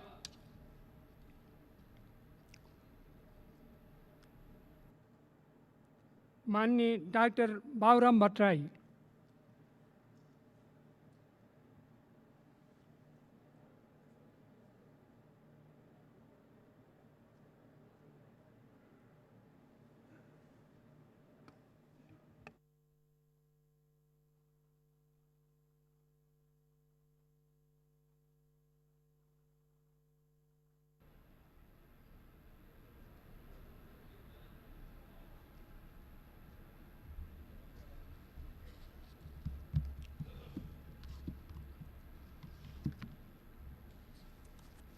सम्मानीय सभामुख महोदय, हाम्रो जीवनकालकै र सम्भवतः मानव जातिको उत्पत्ति पछि पृथ्वीको यति ठुलो भूभागमा एकैसाथ प्रभाव पार्ने कोरोना महाव्याधिको प्रकोपबाट ज्यान गुमाउनुभएका विश्वभरिका 2,70,000 भन्दा बढी मानिसहरू र तीमध्ये विदेशमा हुने 80 भन्दा बढी नेपालीहरू सबैप्रति म हार्दिक श्रद्धाञ्जली व्यक्त गर्न चाहन्छु। र यो महाव्याधिको क्रममा अग्रपङ्क्तिमा रहेर आफ्नो भूमिका निर्वाह गर्नुहुने स्वास्थ्यकर्मीहरू, सुरक्षाकर्मीहरू, सञ्चारकर्मीहरू, सफाईकर्मीहरू र खाद्यान्न लगायतका अत्यावश्यक वस्तु आपूर्ति गर्न अहोरात खट्ने सम्पूर्ण व्यक्तिहरूप्रति म हार्दिक सम्मान व्यक्त गर्न चाहन्छु, धन्यवाद भन्न चाहन्छु। र यो नेपालमा पनि 45 दिनभन्दा बढी समयसम्म धैर्यतापूर्वक लकडाउन पालना गर्नुहुने सम्पूर्ण आदरणीय जनसमुदायहरूप्रति म सम्मान व्यक्त गर्न चाहन्छु। सम्मानीय सभामुख महोदय, यति बेला हामी अत्यन्त संवेदनशील क्षणमा छौँ। मानव जातिको अथवा कुनै पनि प्राणीको निम्ति आफ्नो प्राणभन्दा प्यारो चिज केही पनि हुँदैन। त्यसैले यो महामारीबाट हामीले आफ्नो जीवनको रक्षा कसरी गर्ने भन्ने प्रश्न नै यति बेला सबभन्दा महत्त्वपूर्ण प्रश्न हो। संयोगले भनौँ अथवा वातावरणीय अथवा प्रतिजन्य कारणले भन्यौँ, अहिलेसम्म हामीले नेपालमा त्यति धेरै ज्यान गुमाउनु परिरहेको अवस्था छैन। फेरि पनि यो कोरोनाबारे अझै वैज्ञानिक निष्कर्ष ननिस्किसकेको अवस्थामा यो कहिलेसम्म रहन्छ, यसले कति क्षति गर्छ भन्ने कुनै ठोस निष्कर्ष छैन। कतिपय विज्ञहरूका भनाइअनुसार यो केही तल झरे जस्तो हुन्छ र फेरि यो माथि आउँछ र फेरि झर्छ। यो क्रमले चाहिँ झन्डै 1.5-2 वर्ष पनि जान सक्छ भनिँदैछ।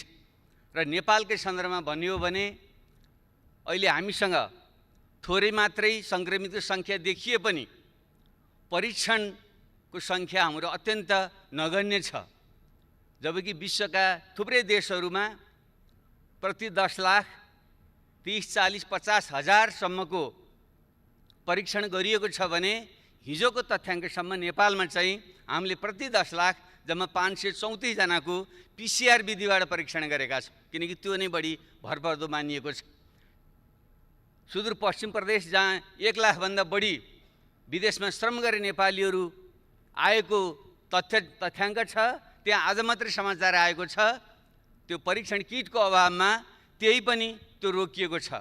त्यसैले हामी ढुक्क भएर बस्न सक्ने अवस्था छैन।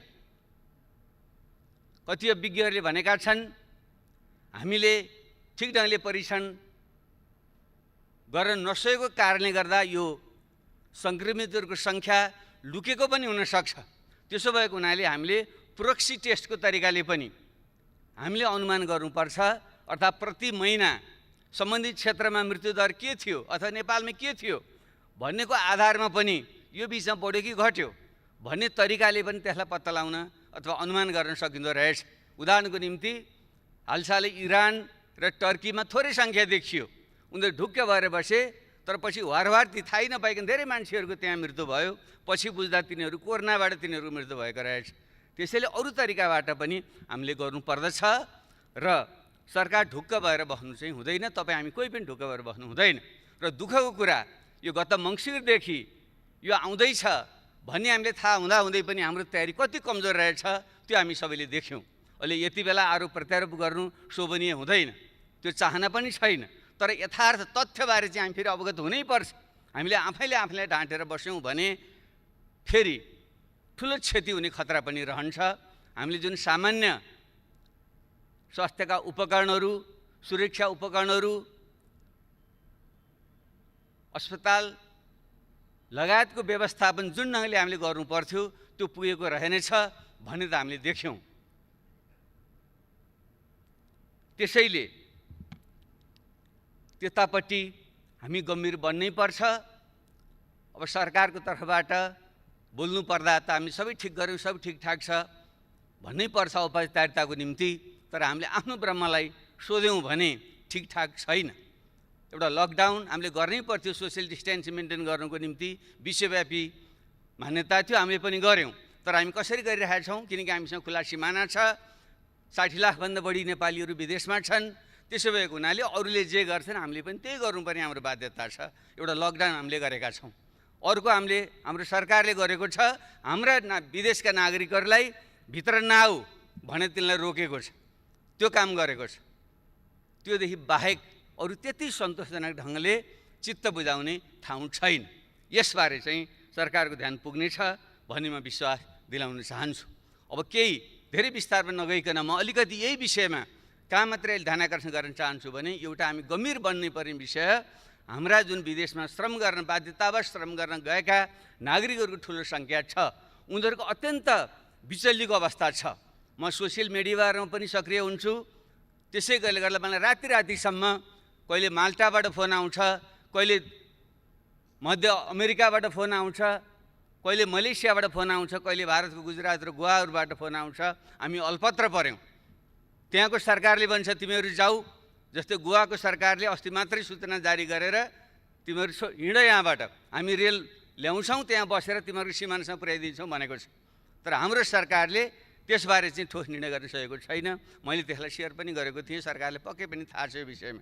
तर उनीहरू अहिले पनि अल्पत्र परेर बसेका छन्। आज मात्रै एउटा भिडियो भाइरल भएको छ, तपाईँहरू सबैले हेर्नुभएको होला।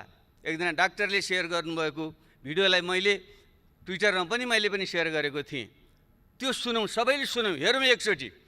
त्यसबाट पनि हाम्रो आत्मा पग्लिएन, आँखाबाट आँसु आएनन् भने हामीले आफैलाई सोध्नुपर्छ, हामी मानव हौँ कि होइनौँ। एउटा नेपालीले हात जोडेर भनिराखेको छ कहाँ जाउँ, म जाने ठाउँ छैन, बस्न देऊ भनिराखेको छ, उसलाई त्यहाँ हप्काइएको छ, हामीले बोलेर आएको हो, तिमी आफै आऊ, तिमीलाई हामीले कसरी पाल्न सक्छौ, जान्छौ जाऊ भनिराखेको छ। ऊ बिचरा हात जोड्यो भने चाहिँ म कहाँ जाने ठाउँै छैन। यस्तो नेपालीहरूको यस्तो अवस्थामा हामीले सब ठिकठाक छ भनेर भन्न मिल्छ? यो यथार्थ हो। यो त्यसैले ती 60 लाखभन्दा बढी विदेशमा रहने नेपालीहरूमध्ये अनुमान गरिँदैछ 1/4 त पक्कै पनि उनीहरू विस्थापित हुन्छन्, किन मध्य पूर्वमा ठुलो त्यहाँ पनि महामारीको समस्या छ, त्यसबाहेकै आर्थिक मन्दी छ, तेलको भाउ गिरेको छ। त्यो कारणले गर्दा रोजगारी गुमेर 15-20 लाख नेपाली यो वर्षभित्र नेपाल फर्कनेवाला छन् र प्रत्येक वर्ष थपिने 5 लाख नेपाली युवाहरूको बेरोजगारी त्यहाँ थपिँदा तिनको व्यवस्था हामीले ठिक गर्न सकेनौँ भने के हुन्छ? त्यतापट्टि अहिले नै ध्यान दियोस् भन्ने म आग्रह गर्न चाहन्छु। तिमीहरू नआऊ भनेर सुख पाइँदैन। हाम्रो संविधानले भनेको छ कोही पनि नेपालीलाई देश निकाला गरिने छैन। यो त देश निकाला गरे जस्तो, नआऊ भन्नु त्यही हो नि। हाम्रो संविधानको धारा 45 त्यही भन्छ, उताबाट जाऊ भनेको छ, हामी नआऊ भनेका छौँ। त्यो हाम्रो आफ्नै अनागरिक बनाउने हामीले। त्यसले यो विषयमा गम्भीरताबाट ध्यान दियोस् र जो बेरोजगार बनेर हाम्रो युवाहरू यहाँ आउँदैछन् तिनीहरूको व्यवस्था के गर्ने हो भन्ने विषयमा रातो दिन हामी लाग्नुपर्ने आवश्यकता छ, त्यतापट्टि ध्यान दियोस्। र यो बिचमा केही अरू पनि गम्भीर प्रकृतिका कमजोरीहरू भए। जो ज्याला मजदुरी गरेर खाने मान्छेहरू थिए, जो अस्थायी मजदुरी गर्ने मान्छेहरू थिए, तिनीहरूको सङ्ख्या भनिन्छ हाम्रो करिब 72 लाख त्यस्ता श्रमिकहरूमध्ये 60% अस्थायी प्रकृतिका श्रमिकहरू छन्। अर्थात् 40-50 लाख त्यस्ता अस्थायी प्रकृतिका श्रमिकहरू जो गाउँबाट विस्थापित भएर सहर पसे र हामीले कुनै व्यवस्था नगर्दाखेरि उनीहरू रुँदै रुँदै, गर्भवती महिलाहरू कुन बेहाल अवस्थामा रुँदै उनीहरू गाउँ फर्के तपाईँ हामी सबैले देखेका छौँ। अनि के त्यतापट्टि हाम्रो कर्तव्य बन्दैन? सरकारको कर्तव्य बन्दैन? हामीले त्यसबारे के गर्यौँ? तिनीलाई सम्बन्धित ठाउँमै व्यवस्था गर्न सक्नु पर्थ्यो। नसके तिनीहरूलाई स्थानीय तहसँग सम्बन्ध गरेर हामीले व्यवस्थापन गरेर पठाइदिनु पर्थ्यो। हामीले त्यो देख्यौँ, ठुलो हामीले हेरेर बस्यौँ। यहाँ विपन्न नागरिकहरू, अपाङ्गता भएका मानिसहरू, वृद्धहरू, अशक्तहरू, उनीहरूको निम्ति जुन हामीले सुरक्षा भत्ताको सामाजिक सुरक्षाको व्यवस्था गर्नु पर्थ्यो, गर्न सकेका थिएनौँ। तर यही बेलामा यति बेला हामीले गर्न सक्नु पर्थ्यो। कमसेकम हामी स्थानीय तह छ र अहिले स्कुल कलेजहरू बन्द छन्, शिक्षकहरू छुट्टीमा बसेका छन्। त्यसलाई मात्रै परिचालन गरेर सबै राजनीतिक दलहरू सर्वदलीय एउटा संयन्त्र बनाएर प्रत्येक टोलमा खटाउने हो भने अहिलेको सञ्चारको युगमा पैदलै हिँडेर जानु पनि पर्दैन, ठाउँमा पुग्नु पनि पर्दैन। हामीले तिनको यथार्थ तथ्याङ्क अभिलेखन गर्न सक्थ्यौँ र तिनीहरूलाई बैङ्क खाता खोलेर बैङ्क मार्फत चाहिँ ती प्रत्येक त्यस्ता विपन्न र अशक्त मानिसहरूको निम्ति घर घरमा चाहिँ हामीले चाहिँ मुद्रा ट्रान्सफर गर्न सक्थ्यौँ, पैसा पठाउन हामीले सक्थ्यौँ। त्यतापट्टि पनि हाम्रो ध्यान गएको छैन र यो समस्या सहजै हल हुनेवाला छैन। अर्कोतिर हामीले देखिरहेका छौँ जुन साना मध्यम व्यवसायहरू हुन्, खास गरी पर्यटन लगायतका क्षेत्रहरू उनीहरू बन्द छन्, श्रमिकहरूले ज्याला पाएका छैनन्। त्यो कसले दिने हो भन्ने विषयमा अलमल छ। उनीहरू हामी दिन सक्दैनौँ भनेका छन् र सरकारले खासै तिमीहरू आफै देऊ भनेको छ। अनि यसको चाहिँ हामीले छिटो व्यवस्था गऱ्यौँ भने के हुन्छ?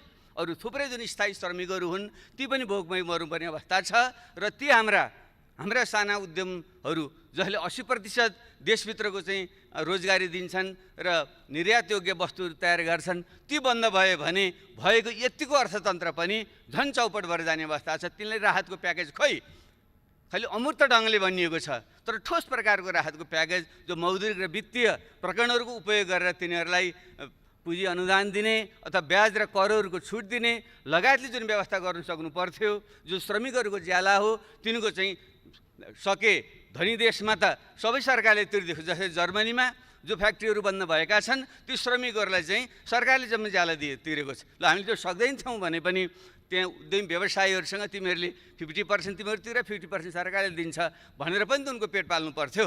तपाईँ हामीलाई लाज लाग्नु पर्दैन? हामीले पनि त लकडाउनको बेलामा हामीले सदन हाम्रो बन्द गरेर हामी बस्यौँ, तपाईँ हामीले चाहिँ पुरै तलब भत्ता हामी खाने, तर श्रमिकले चाहिँ नपाउने। अनि तपाईँ हामीले आफूलाई चाहिँ कम्युनिस्ट समाजवादी लोकतन्त्रवादी भन्न मिल्छ? त्यसले यस्ता संवेदनशील विषय बाँकी छन्, ध्यान पुगोस्। कृषि प्रधान देश यस्तो सङ्कटको बेलामा सबभन्दा ठुलो विषय भनेकै खाद्य सुरक्षा हो। अहिले यसले हामीले सिकाउने सबभन्दा ठुलो पाठ, हामी आफ्ना कृषिजन्य वस्तुहरू, दुग्ध पदार्थहरू, फलफुलहरू हामीले उठाउन नसकेर, ल्याउन नसकेर, वितरण गर्न नसकेर त्यो कुहिएर बसेको छ र यता चाहिँ सहर बजारमा चाहिँ भाउ बढेर किनेर खाइसक्नु छैन।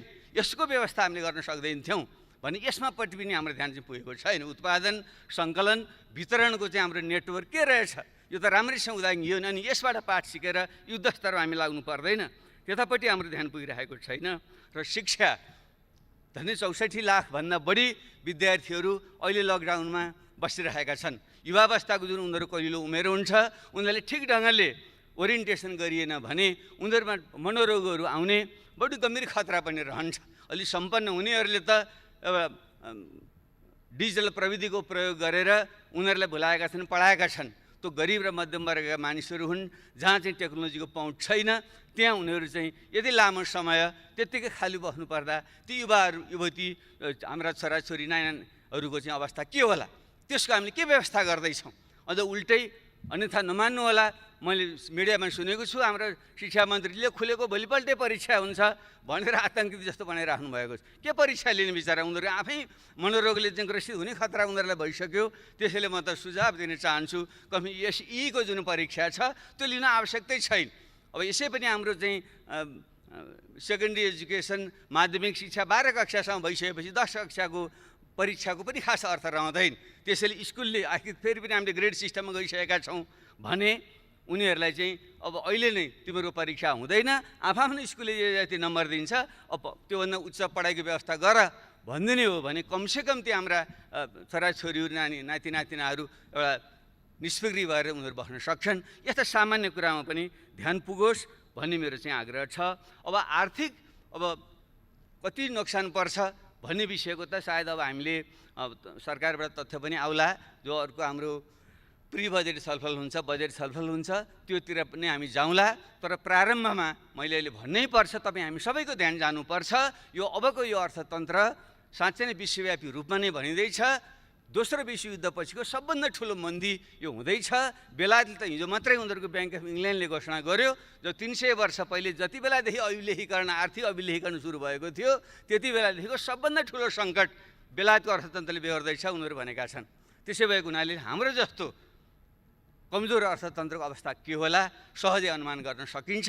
र 2 खर्बदेखि 5 खर्बसम्म हाम्रो अर्थतन्त्रमा नोक्सान हुन्छ भन्ने चाहिँ अनुमान छ भने त्यसको निम्ति हामी तयारी हामी कसरी गर्छौँ?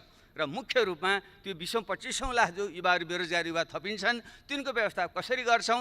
खाद्य जुन अभाव हुँदैछ त्यसको निम्ति कृषिलाई कसरी पुनर्जागरण गर्छौँ? स्वास्थ्य सम्बन्धी हाम्रो कमी हामीले देखिसकेका छौँ। त्यसैले यो रोजगारी केन्द्रित भएर, कृषि केन्द्रित भएर, शिक्षा र स्वास्थ्य केन्द्रित भएर हाम्रो चाहिँ यो वर्ष चाहिँ हामीले नीति कार्यक्रम र योजना बजेट ल्याउनु पर्छ। त्यो विषयमा चाहिँ हामीले फेरि हामी बाँकी उसमा हामी छलफल गरौँला। अब अन्तर्राष्ट्रिय हिसाबले पनि यसले ठुलो चाहिँ एउटा परिवर्तन चाहिँ ल्याउँदैछ।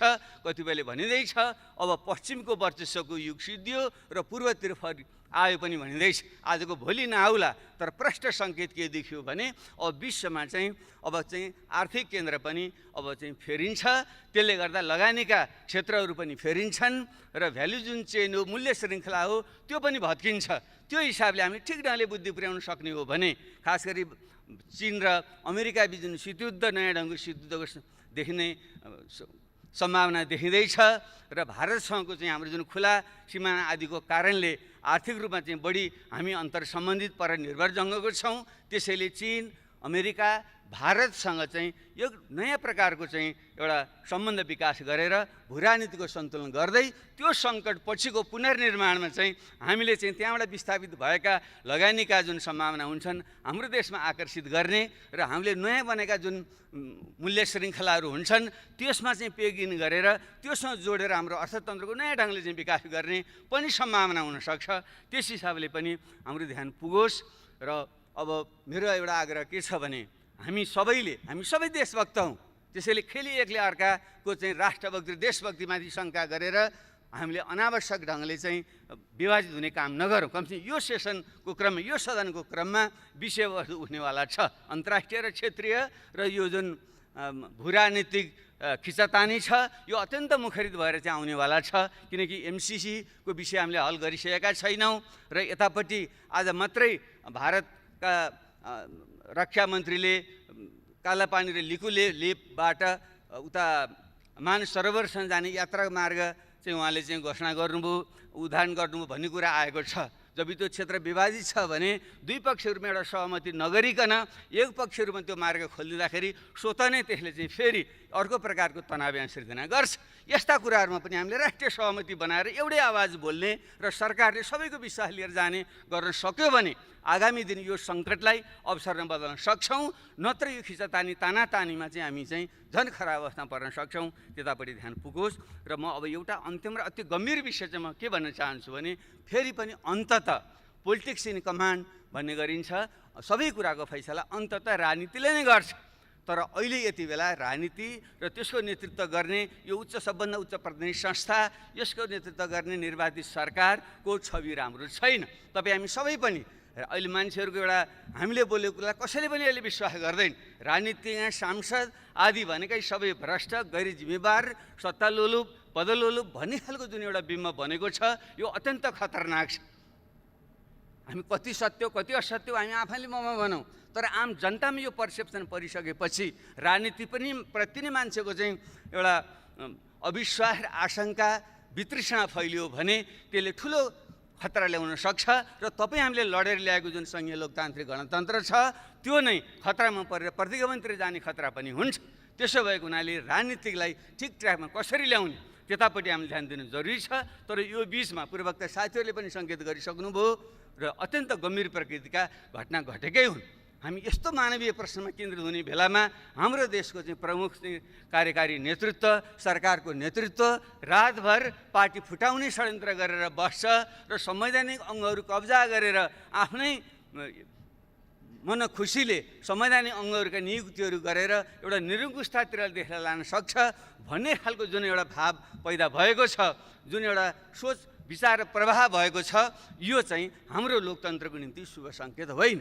भलै संयोगले अब अथवा भनौँ दबाब स्वरूप पार्टीभित्रका बाहिरका अथवा चाहिँ प्रधानमन्त्री स्वयंको सोभिएको कारणले उहाँले त्यसलाई फिर्ता गर्नुभयो, आत्मालोचना आएको छ, त्यहाँहरूसम्म त्यो खुसीकै कुरा छ। तर समस्या त्यतिले हल चाहिँ हुँदैन। आखिर किन यस्तो बेलामा त्यही आफ्नो बहुमत सरकार छँदै त्यो पार्टी फुटाउने अध्यादेश किन जारी गर्नु पर्यो र संवैधानिक अङ्गमा हामीले ब्यालेन्स गर्नकै निम्ति भनेर हामीले त्यो चाहिँ एउटा निष्पक्ष रहोस् भनेर प्रमुख प्रतिपक्षी नेता लगायतको उपस्थितिमा भयो भने मात्रै त्यो स्वतन्त्र निष्पक्ष रहन्छ भनेर सल्लाह गरेर हामीले राखेको हो नि भने त्यसलाई भत्काउने पनि किन काम भयो भने यसले एउटा ठुलो अनिष्टको सङ्केत गर्छ। यसतर्फ चाहिँ त्यत्तिकै फिर्ता लिइहाल्ने भइगयो भनेर मात्रै यसलाई छोड्न सकिने विषय होइन।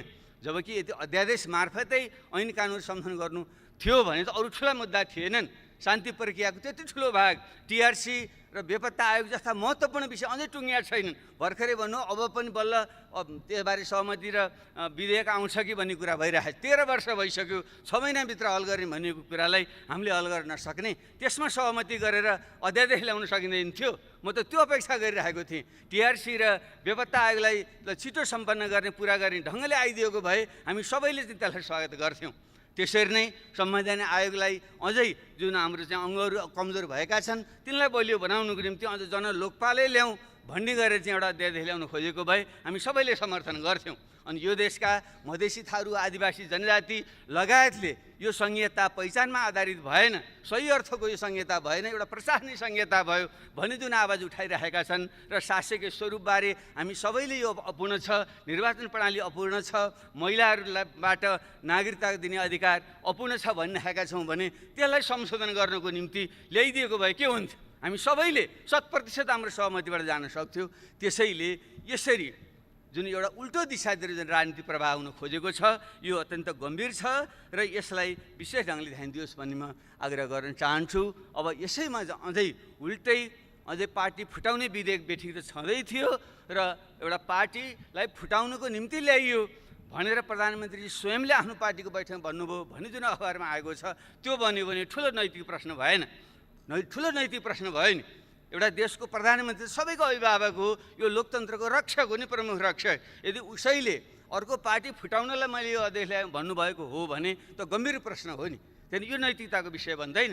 र पछि जो सांसदको कुरा आयो, ल ठिक छ, कति स्वेच्छाले आउनुभयो होला, कति आउनु बेग्लै पाटो, तर एउटा कमन सेन्सले पनि भन्छ नि, लकडाउनको बेलामा यहाँदेखि महोत्तरी अथवा त्यहाँ सर्लाही लगायत थुप्रै जिल्लाहरूमा चाहिँ धनुषा लगायतका जिल्लाहरूमा चाहिँ पुगेर सांसदहरूलाई चाहिँ यहाँ ल्याउनु किन पर्यो रातारात?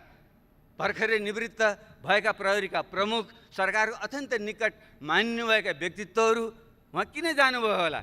न उहाँको कुनै नातागोता छ, न कुनै बिहाबारी छ, न मर्नु पर्नु छ, त्यहाँ किन जानुभयो होला उहाँ? ल राति किन ल्याउनु भयो होला? यो कमन सेन्सको कुरा होइन। अब यसैले पनि ढाक्छ पऱ्यो होइन भन्न मिल्छ। ल त्यसैले हामीले भन्यौँ यो बदलाको भावनाले भने होइन, तर कानुनी प्रक्रियाबाट यसलाई हल होस्, लोकतन्त्रको रक्षा होस्, विधिको शासन होस् भनेर म आफै स्वयं पूर्व प्रधानमन्त्री धेरै साथीले पनि तपाईँ किन यस्तो हल्का भएको, किन गएको त्यो प्रहरीमा मुद्दा लिनु भनिरहनु भएको साथीहरूले, किन म सुरक्षाको निम्तिमा गइरहेको थिएँ, साथीहरू डराइरहनु भएको थियो। ल त्यसरी म त जेसुकै भए पनि अहिले मूर्ख पनि ठान्नुहोस्, हिजो अहिले जनयुद्ध गरेर आएको हुनाले त्यो अलिकति पनि परेर होला, मरिन्छ जाउँ भनेर म गएकै हो। तर त्यहाँ त्यो त कुनै पनि ढङ्गले एउटा जाहेरी पनि नलिने भन्ने हुन्छ। पूर्व प्रधानमन्त्री, पूर्व प्रधानमन्त्री र एक दर्जन मन्त्री र सांसदहरू भएर जाँदाखेरि पनि प्रहरीले जाहेरी लिँदैन। किन लिनुहुन्न भन्दा लिन्न मात्रै भन्नुहुन्छ बिचरा, उहाँ आतङ्कित हुनुहुन्छ। किन लिनुहुन्न भने म लिन्न, किन लिनु 3 चोटिसम्म म लिन्न भन्नुहुन्छ उहाँले। अनि के गर्नु पर्यो त भने त्यो त ऐनमै लेखाएको छ नि, त्यहाँ यसपछि हामीले नलिएपछि कहाँ जानुपर्ने त्यहीँ जानुहोस् अरे भने यसरी चाहिँ आतङ्कित बनाएर संस्थाहरू सबै भत्काएर अनि देश बन्छ, लोकतन्त्र बलियो बन्छ। अब योभन्दा अझ गम्भीर कुरा के भयो भने अनि त्यसपछि के गर्ने, उल्टे हामीमाथि नै जो पीडित छ तिनीमाथि नै मुद्दा लगाइदिने र अनि विभिन्न ढङ्गले परोक्ष प्रत्यक्ष ढङ्गले पहल गर्ने। अब फच्चे गरौँ, तपाईँले नि फिर्ता लिनुहोस्, म पनि तपाईँ विरुद्ध फिर्ता लिन्छु। यही हो लोकतन्त्र। यो त गाउँमा उहिले हामी सुन्थ्यौँ नि, गाउँमा त्यस्तै खालको फटा खालका मानिसहरूले जो पीडित छ अनि त्यसैलाई मुद्दा लगाइदिने, अनि त्यसै चाहिँ वाक्क दिक्क भएर अनि चाहिँ लोकतन्त्र मुद्दा फिर्ता लिएँ भन्ने, अनि आफ्नो उत्पीडन कायम राख्ने भने यही हो हाम्रो लोकतन्त्र, यही हो हाम्रो समाजवाद। त्यसैले सम्माननीय सभा महोदय, विषय अत्यन्त गम्भीर छ। म यसमा फेरि बढी यो तिक्तता नहोस् भन्ने पनि म चाहन्छु, किनकि हामी सबै यो व्यवस्था फेल हुँदा हामी सबै फेल हुन्छौँ, लोकतन्त्र खतम हुँदा हामी सबै खतम हुन्छौँ र हाम्रो जीवनभरिको जुन यत्रो त्याग र बलिदान छ त्यो खेर जान्छ। त्यसैले हामीले आरोप प्रत्यारोपभन्दा पनि आत्मसमीक्षा गरौँ। म सम्माननीय प्रधानमन्त्रीज्यूलाई आग्रह गर्न चाहन्छु, उहाँले यदि साँच्चै नै आत्मनिरीक्षण र आत्मालोचनाको प्रक्रिया सुरु गर्नुभएको हो भने उहाँले यो गम्भीर जुन गल्ती कमजोरी र एकहदसम्म उहाँको समलता अथवा उहाँको निकटताको संलग्नतामा गम्भीर लोकतन्त्र विरोधी गतिविधि चाहिँ हरकत भएको छ, कानुन विरोधी गतिविधि भएको छ, त्यसको चाहिँ एउटा तार्किक निष्कर्षमा पुर्याउनै पर्छ र त्यसलाई कुनै पनि प्रकारले संरक्षण चाहिँ दिनु चाहिँ हुँदैन र कानुनी तरिकाले त हारजित गर्न पनि सकिन्छ। आश र त्रास देखाएर संस्थाहरूलाई प्रभावमा पारेर यताको कुरा उता पनि पार्न सकिन्छ, तर राजनीतिमा नैतिकता भन्ने कुरो धेरै ठुलो कुरो हुन्छ। त्यसले सामान्य प्रधानमन्त्रीजीको जुन खालको उचाइ उहाँले प्राप्त गर्नुभएको छ, उहाँसँग मेरो चाहिँ विनम्र आग्रह छ, हामीले सत्तामा कति समय बस्यौँ भन्ने आधारमा मान्छेले मूल्याङ्कन गर्दैन। यो देशमा धेरै 38 जना प्रधानमन्त्री भइसके, कसो सम्झना गर्छ मान्छेले? बिपी कोइराला 1 जनाको मान्छेले सम्झना गर्छ, अरू धेरैको त नाम पनि आउँदैन। म पनि प्रधानमन्त्री भइ टोपलेको मान्छे, मलाई थाहा छैन कति बेलासम्म मान्छेले सम्झन्छन्। त्यसैले कुर्सीमा बस्दैमा पद ठुलो होइन, मान्छेले के सत्कर्म गर्यो त्यसको आधार। महात्मा गान्धी कहिले कुर्सीमा बसेनन्, उनलाई सम्झन्छन् मान्छेहरूले। जयप्रकाश नारायण कहिले बसेनन्, उनलाई सम्झन्छन् मान्छेले। हाम्रै देशमा इतिहासमा गौतम बुद्ध युवराज थिए, गद्दीमा बसेर रजाइ गर्न सक्थे, छोडेर गए, गद्दी छोडेर गए, उनी महान भए। तर उनका बाउको नाम सोध्यौँ भने उनका बाउ राजा थिए, उनको नाम कसैले पनि सम्झँदैन। त्यसैले कुर्सीमा बसेर सत्ताको प्रयोग गरेर महान भइँदैन।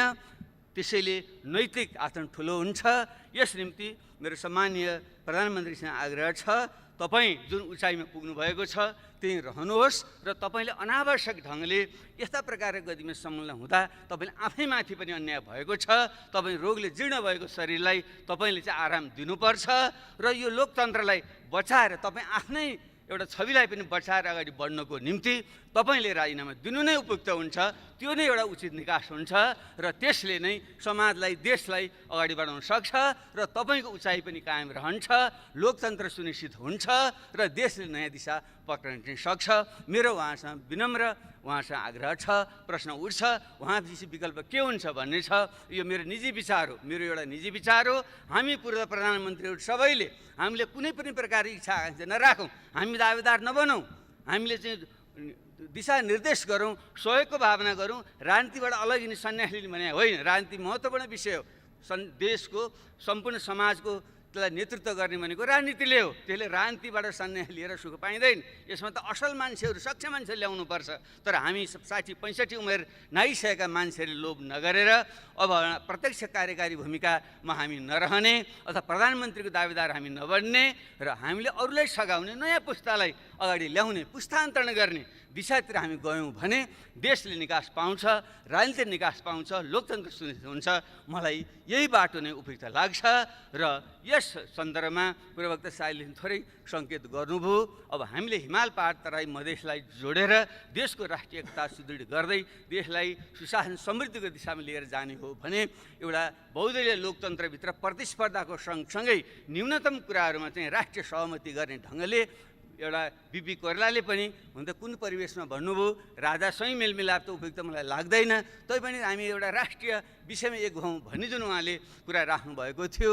त्यसैले बिपी कोइराला, पुष्पलाल, रामराजा प्रसाद सिंह उहाँहरूको जुन हामीले सम्मान गर्छौँ, उहाँ कुनै ठुला पदमा धेरै समय बसेर होइन। बिपी पनि त 18 महिना बस्नुभयो, पुष्पलाल कहिले पनि सत्तामा बस्नु भएन, रामराजा प्रसाद सिंह पनि त्यो एकचोटि राष्ट्रिय पञ्चायतमा स्नातकबाट निर्वाचित हुनु बाहेक उहाँ पनि कहिले पनि सत्तामा चाहिँ कहिले पनि रहनु भएन। तैपनि हामीले सम्मान गर्छौँ। त्यसो भएको हुनाले उहाँको स्पिरिटलाई हामीले कदर गर्दै काङ्ग्रेस, कम्युनिस्ट, समाजवादी र पहिचानवादी सब शक्तिहरूको बिचमा एउटा राष्ट्रिय मिलनलाप कायम गर्नको निम्ति नयाँ ढङ्गले अगाडि बढौँ र त्यसै क्रममा नै अहिले हामीले जनता समाजवादी पार्टी निर्माण हामीले गरेका छौँ। यो एउटा राम्रो लोकतान्त्रिक स्पेस तयार होस् भन्ने चाहिँ हाम्रो चाहिँ आग्रह छ। हाम्रो कुनै पनि अवस्थामा तपाईँहरूसँग यो सरकार गिरोस् र फेरि हामीले चाहिँ चाहे थापेर सरकारमा जाउँ भन्ने हाम्रो कुनै पनि हाम्रो मनसा छैन, हुन सक्दैन। र तपाईँहरूले नेतृत्व परिवर्तन गरेर ठिक ढङ्गले चाहिँ आफ्नै पार्टीका असल मान्छेलाई अगाडि बढाउनुहोस्। 5 वर्षलाई चाहिँ तपाईँहरूले चाहिँ जनताले जनादेश दिएका छन्। हाम्रो त्यहाँ कुनै पनि खालको दाबी हाम्रो चाहिँ हुँदैन, तर एउटा राष्ट्रिय मेलमिलाप, महत्त्वपूर्ण राष्ट्रिय मुद्दामा चाहिँ मेलमिलाप कायम गरेर अगाडि जाउँ। त्यसको निम्ति हामीले जुन रेशम चौधरी एउटा थारूहट आन्दोलनका एउटा बिम्ब प्रतीक हुनुहुन्छ, उहाँलाई जेलमा राख्नु उपयुक्त छैन। हिजो झापा आन्दोलनको क्रममा हाम्रै प्रधानमन्त्रीजी 14 वर्ष बस्नुभयो, माओवादी जनयुद्धको क्रममा थुप्रै मान्छेहरू बस्नुभयो र काङ्ग्रेसका साथीहरू थुप्रै बखत जेलमा पनि बस्नुभयो। तर राजनीतिक मुद्दा भएको कारणले अन्ततः हामीले ती मुद्दाहरू हामीले खारेज गरेका थियौँ, फिर्ता लिएका थियौँ। त्यसले रेशम चौधरीको मुद्दा पनि त्यो थारूहट आन्दोलनको, थारू विद्रोहको क्रममा भएको घटना हो, दुःखदै घटना हो, धेरै मान्छे ज्यान राम्रो होइन। त्यसलाई हामीले फिर्ता लियौँ भने ठुलो एउटा थारू समुदाय जोडिन पुग्छ।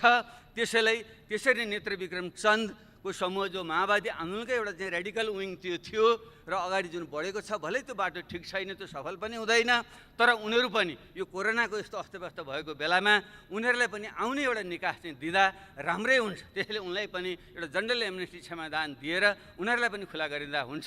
भर्खर अस्ति मात्रै सुने अनिल बिरई, हामी सबैले चिन्छौँ, राम्रो चाहिँ साहित्य र कलाकार खट्ने मान्छे हुन्, उनी घाइते थियो, उपचार गराउँदै थिए चितवनमा, उनलाई चाहिँ गिरफ्तार गरेर राखियो भन्ने मैले सुने। यस्तो प्रकारको गतिविधि गरेर राम्रो चाहिँ हुँदैन। खास गरी हाम्रो पूर्व माओवादी साथीहरू नै अहिले चाहिँ सत्तामा हुनुहुन्छ, गृहमन्त्री हुनुहुन्छ, उहाँलाई व्यक्तिगत रूपमा पनि चिन्नुहुन्छ। त्यसले त्यो एउटा माहौल बनाउँदा उपयुक्त हुन्छ र त्यसरी सानातिना मुद्दा लाएर सांसदहरूलाई पनि फसाइदिने र चाहिँ यो निलम्बनमा राख्ने जुन प्रवृत्ति छ त्यो पनि उपयुक्त भएन। कि त छिटो मुद्दा चलाएर फैसला गरिदिनु पर्यो। कुनै ठाउँबाट सांसद निर्वाचित भएर आएको छ, विविध कारणले चाहिँ मुद्दा चाहिँ दायर हुन्छ, मुद्दा दायर हुने बित्तिकै चाहिँ सांसद चाहिँ निलम्बन भएपछि अनि त्यो क्षेत्रको प्रतिनिधित्व के हुन्छ अरू विषयमा जान्दिनँ। अब हरिनारायण रौनियार अहिले हाम्रो समाजवादी पार्टीकै तर्फबाट सांसद हुनुहुन्थ्यो, भलै चाहिँ अहिले उहाँको कन्स्ट्रक्सन कम्पनीको चाहिँ छवि त्यति राम्रो चाहिँ छैन र त्यसबारे हामीले उहाँलाई कुनै पनि ढाकछोप गर्नु पनि छैन। तर निलम्बन गर्ने तर 1.5 वर्ष भइसक्यो, त्यो प्रक्रिया अगाडि पनि बढ्दैन, तर त्यो क्षेत्र त प्रतिबिम्बित भयो नि। त्यसले यस्तो विषयमा पनि हामीले सोध्यो यसको निकास के हो, यो विषयमा पनि यसको अर्थ चाहिँ दण्डहीनतालाई प्रोत्साहन दिन भन्न खोजेको होइन, तर जनप्रतिनिधिलाई चाहिँ तपाईँले एउटा निष्कर्ष नपुर्याइकन निलम्बन गरेर राखिदिनु भयो भने त्यसको मार त जनतालाई पर्ने भयो नि, त्यो क्षेत्रका जनतालाई। यसको निकास खोज्नेतिर पनि हामी जाउँ। यी ढङ्गले चाहिँ हामीले सोध्न सक्यौँ भने हामीले यो सदन जुन हाम्रो छ बजेट अधिवेशन पनि हामीले भन्छौँ, यस क्रममा चाहिँ गहन ढङ्गले छलफल गरेर अगाडि जान सक्दा देशले चाहिँ निकास पाउँछ।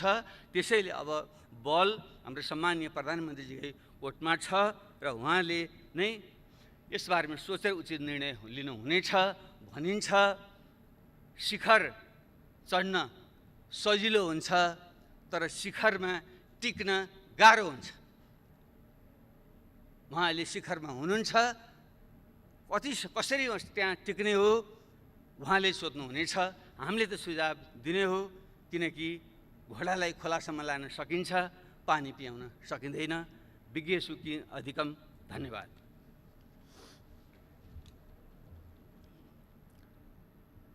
मान्य श्री दुर्गा पौडेल, समय 5 मिनट।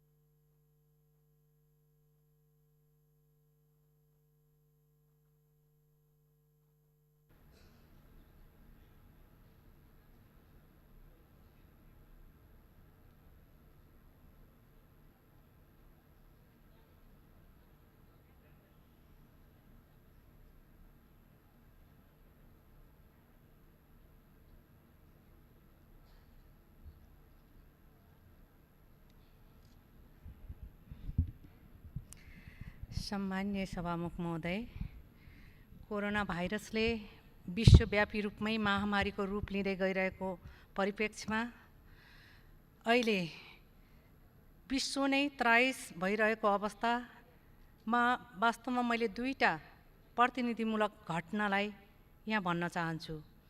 भारतको उत्तराखण्डको हल्द्वारीमा त्यहाँको क्वारेन्टाइनमा बसेका नेपालीहरू 17 जनालाई त्यहाँबाट अब हामी तिमीहरूलाई खाना दिन सक्दैनौँ भनेर निकालिदिए र त्यो रुवाबासी त्यो 17 जनाको त्यहाँ छ भने फेरि 200 जना कैलालीको पलिया भन्ने क्वारेन्टाइनमा बसेका 200 जनालाई 1 हप्तासम्म 1 छाकको दरले खाना दिएर अब हामी तिमीहरूलाई खुवाउन सक्दैनौँ भनेर सूचना पनि निकालिदिएको अवस्था।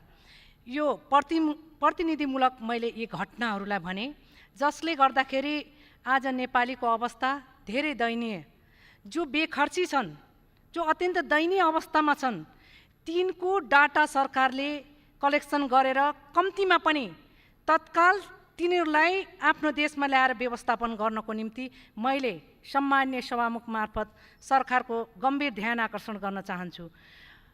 सरकारले विदेश स्थित नेपालीहरूलाई प्राथमिकताको आधारमा नेपाल स्वदेश फर्काउने जुन घोषणा गर्यो त्यो स्वागत योग्य कुरा हो, तर त्यसमा मैले भारतको कुरा समेटेको भेटाइनँ। त्यसैले भारतमा झन् भन्यो भने खुला सिमाना भएको देश अहिले सिमानाको क्वारेन्टाइनमा बसेका धेरै नेपालीहरूको बिचल्ली देखिएको अवस्था छ।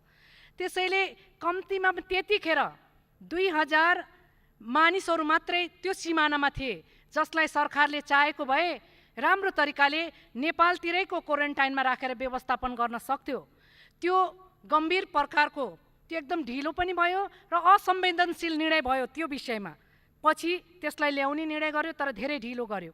त्यो यस प्रकारले अहिले मसँग पनि डाटा आइसकेको बेखर्ची अत्यन्त दैनिक अवस्थामा रहेका नेपालीहरूको भारतको 25,000 करिबको डाटा फोन नम्बर सहित नाम सहित मसँग पनि आएको छ। र मैले के भन्न चाहेको छु भने सम्मान्य सभामुख महोदय मार्फत सरकारलाई कि त्यो डाटा त्यहाँको क्रियाशील सङ्घ संस्था र भारत स्थित नेपाली दूतावाससँग कोर्डिनेसन गरेर त्यहाँको डाटा एक्चुअल डाटा निकालेर प्राथमिकताको आधारमा ती बेखर्ची नेपालीहरूलाई स्वदेश ल्याएर उनको व्यवस्थापन गरियोस्, क्वारेन्टाइनमा राखियोस् र उनीहरूको तत्कालीन त्यो क्वारेन्टाइनमा राखेर उपचार गरेर गर्ने व्यवस्थापन एउटा रह्यो भने त्यो दीर्घकालीन रूपमा त्यो समस्याको समाधान हुन सक्दैन। यो विश्व नै अहिले जटिल परिस्थितिमा छ। त यो अवस्थामा हामीले तत्कालीन रूपमा त्यो समस्यालाई समाधान गर्नुपर्छ र त्यसको निम्ति सरकारको गम्भीर ध्यान आकर्षण गराउन पनि चाहन्छु। यो सँगसँगै के भन्न चाहन्छु भने दीर्घकालीन रूपमा धेरै विश्वभरिबाट नेपालीहरू बेखर्ची भएर अस्थायी रूपमा जागिर गर्नेहरू धेरै फर्किनेवाला छन् र तिनीहरूलाई हामीले ल्याएर यहाँको क्वारेन्टाइनमा राखेर मात्रै समस्या समाधान हुन सक्दैन। क्वारेन्टाइनमा राख्ने तत्कालीन समस्या समाधानको पाटो हो सभामुख महोदय, तर दीर्घकालीन रूपमा उनीहरूलाई ती भोलि आउने भोकमरीको समस्याबाट बच्नको निम्ति पनि उनीहरूलाई समयमै हामीले श्रमसँग जोड्न जरुरी छ। आज उत्पादनको क्षेत्रमा लैजान जरुरी छ, आज कृषिको क्षेत्रमा जोड्न जरुरी छ। आज बाँझा पल्टेका खेतहरूलाई कम्तीमा पनि प्याकेज प्रोग्राम एउटा सरकारले ल्याउन सक्यो भने उनीहरूलाई श्रमसँग जोडेर कृषिसँग जोडेर उनीहरूलाई काम दिएर भोलि बिहान त्यो भोकमरीबाट कहाली लाग्दो स्थितिबाट केही हदसम्म भए पनि जोगाउन सकिन्छ सभामुख महोदय। त्यसैले यो स्थितिलाई मध्यनजर गर्दै अगाडि लैजाँदाखेरि अहिले पनि हामीले स्वास्थ्य क्षेत्रमा अहिले पनि काली लाग्दो अवस्था छ। किट नपुगेर धेरै ठाउँबाट फोन पनि आइरहेको छ सभामुख महोदय। उनीहरूलाई हामीले उपचार कम्तीमा रोग लागेको छ कि छैन त्यो जाँचबुझ गर्न सक्ने अवस्था पनि हामीसँग त्यो स्वास्थ्य उपकरणहरू पनि अहिले धेरै ठाउँमा अभाव भइसकेको छ। त्यसैले त्यो पूर्ति गर्नको निम्ति पनि तत्काल सरकारले कदम चाल्न पर्ने जरुरी छ सभामुख महोदय। र त्यो सँगसँगै हामीले अहिलेको अवस्थामा पिसिआरद्वारा नै हामीले जनतालाई त्यो प्रकारको निरीक्षण गर्न सकेनौँ भनेदेखि भोलि बिहान 2-4 जनालाई मात्रै हामीले निरीक्षण गरेर मात्र पुग्दैन। यो फैल्यो भने महामारीको रूप लिन्छ। लकडाउन अहिलेको निम्ति आवश्यक हो र सरकारले गरेको कुरा पनि हो, किनभने बाध्यात्मक अवस्था थियो, अर्को उपाय पनि थिएन। तर लकडाउनले मात्रै हाम्रो समस्या समाधान हुन सक्दैन। त्यसका पछिका कहाली लाग्दो रासन हामीले दिने राहत पनि कहिलेसम्म कहाँसम्म कसरी पुर्याउने त्यो स्थितिलाई पनि मध्यनजर गर्दै अबको आवश्यकतालाई त्यसलाई त्यो चिजलाई पनि मध्यनजर गर्दै अगाडि सरकार बढ्न पर्ने जरुरी देख्दछु सभामुख महोदय। त्यसैले तत्कालीन रूपमा स्वास्थ्य उपकरणमा भएका भ्रष्टाचार, राहत वितरणमा भएका भ्रष्टाचार, यी चिजलाई कडाइपूर्वक त्यो भ्रष्टाचारको छानबिन गरी सम्बन्धित दोषीलाई कारबाहीको कठघरामा उभ्याउनुपर्छ। यस्तो स्थितिमा स्वास्थ्य उपकरण राहत जस्तो चिजमा भ्रष्टाचार गर्छ भने उसले के गर्दैन होला। त्यसैले त्यस्ता व्यक्तिहरूलाई दोषीलाई तत्काल कठघरामा उभ्याइयोस्, उनलाई कडाभन्दा कडा कारबाही गरियोस् र त्यो जनता समक्ष एक रूपले समाचार सम्प्रेषण पनि गरियोस्। अहिलेको समाचार सम्प्रेषणमा पनि एकरूपता चाहिएको छ। कोरोनासँग जुझ्नको निम्ति त्यो देशमा पनि सबै दलहरू, सबै पार्टीहरू र सबै सङ्घ संस्थाहरू तिनी सबैसँग सरकारले आह्वान गरेर नेपाली जनताहरूलाई पनि आह्वान गरेर यो कोरोना भाइरसको सङ्कटबाट निक्लिनको निम्ति एकमना एकता भएर जानको निम्ति हरेक प्रकारको जनताबाट आउने सहयोग, सरकारबाट हुने सहयोग एक प्रकारले साङ्ला बाँधेर अगाडि गयौँ भने हामीले यो भयानक सङ्क्रमित यो कोरोनाबाट पनि मुक्त हुनको निम्ति सहज एउटा बाटो अवलम्बन गर्न सक्नेछौँ भन्दै मेरा भनाइ यही अन्त गर्न चाहन्छु। धन्यवाद। मान्य श्री प्रेम सवाल, समय 5 मिनट।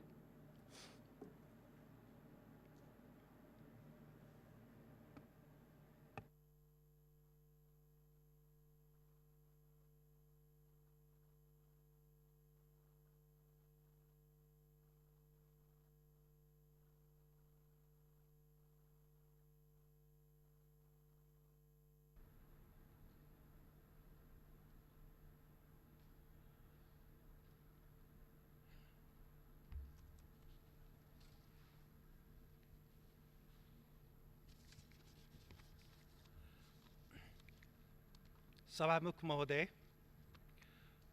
कोभिड-19 महामारीको यो लकडाउनको अवधिमा कतिपय ठाउँमा दैनिक ज्यालादारी मजदुरलाई वितरण गरिएको, दाल चामलमा पक्षपात गरिएको, कुहिएको खाद्यान्न वितरण गरिएको, सङ्घीय सरकारको एकद्वार प्रणाली विपरीत सत्तापक्षका सांसदहरू आफ्नो नातागोटालाई चामलको बोरा वितरणमा लागेको, सरकारबाट खरिद स्वास्थ्य उपकरणमा भ्रष्टाचार भएको, स्वास्थ्यकर्मीलाई समयमा पिपिई उपलब्ध नगराइएको, निजी अस्पतालमा साधारण बिरामीको उपचार नगरिएको जनगुनासोबारे सरकारले एउटा श्वेत पत्र जारी गरी त्यसका दोषीमाथि कारबाही गर्नु आवश्यक छ। क्यान्सर, मुटु, किडनी लगायत जटिल रोगको विदेशी ब्रान्डको औषधि महँगो भएकोले सस्तो जेनेरिक औषधि नेपालमा आयात गराउने व्यवस्था गर्नु आवश्यक छ। क्यान्सर बिरामीको उपचारमा दिइने केमोथेरापी पीडादायी हुने र यसको सट्टा खाने जेनेरिक ट्याब्लेट आयातमा सहज बनाउन स्वास्थ्य मन्त्रालयको ध्यानाकर्षण गराउन चाहन्छु। भक्तपुर क्यान्सर अस्पतालले नेपाल सरकारबाट 5 करोड अनुदान प्राप्त गरी 18 करोड पर्ने लिनैक मेसिन किस्तामा खरिद गरी बिरामीको उपचार सस्तोमा गर्दैछ। अहिले लकडाउनको कारण 5 करोड किस्ता तिर्न अस्पताल समर्थ छैन।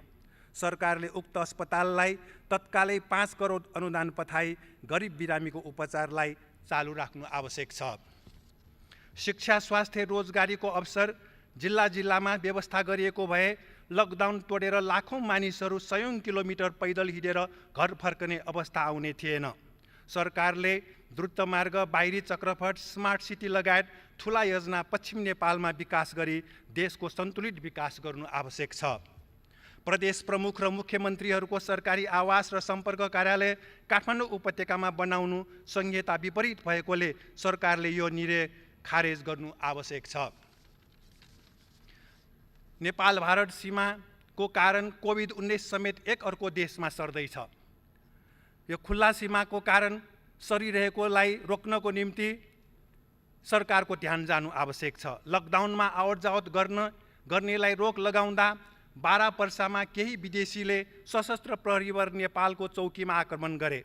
दुवै देशको हितको निम्ति नेपाल सरकारले खुल्ला सीमा बन्द गर्न कूटनीतिक पहल गर्नु आवश्यक छ। भारत लगायत तेस्रो देशको रोजगारीमा गएकाहरू यो लकडाउनको समयमा नेपाल फर्कन चाहेमा उनीहरूको स्वास्थ्य परीक्षण र क्वारेन्टाइनको व्यवस्था गरी नेपाल फर्कने व्यवस्था गर्नु आवश्यक छ।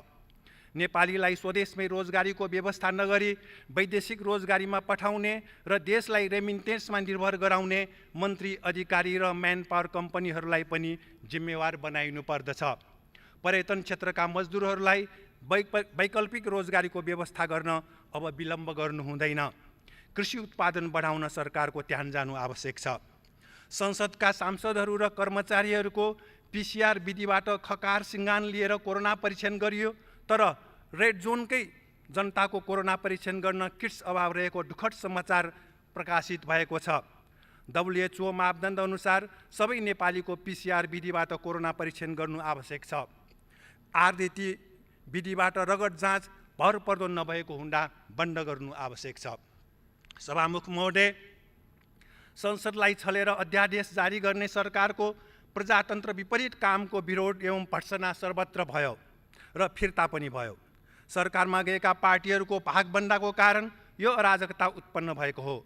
राजनीतिक स्वच्छताको निम्ति 3% मत सीमाको ऐन खारेज गर्नुपर्दछ र सरकारमा गएर घोषणापत्र अनुसार काम नगर्ने दलको निर्वाचन आयोगमा दर्ता खारेज हुने ऐन बनाउनु आवश्यक छ।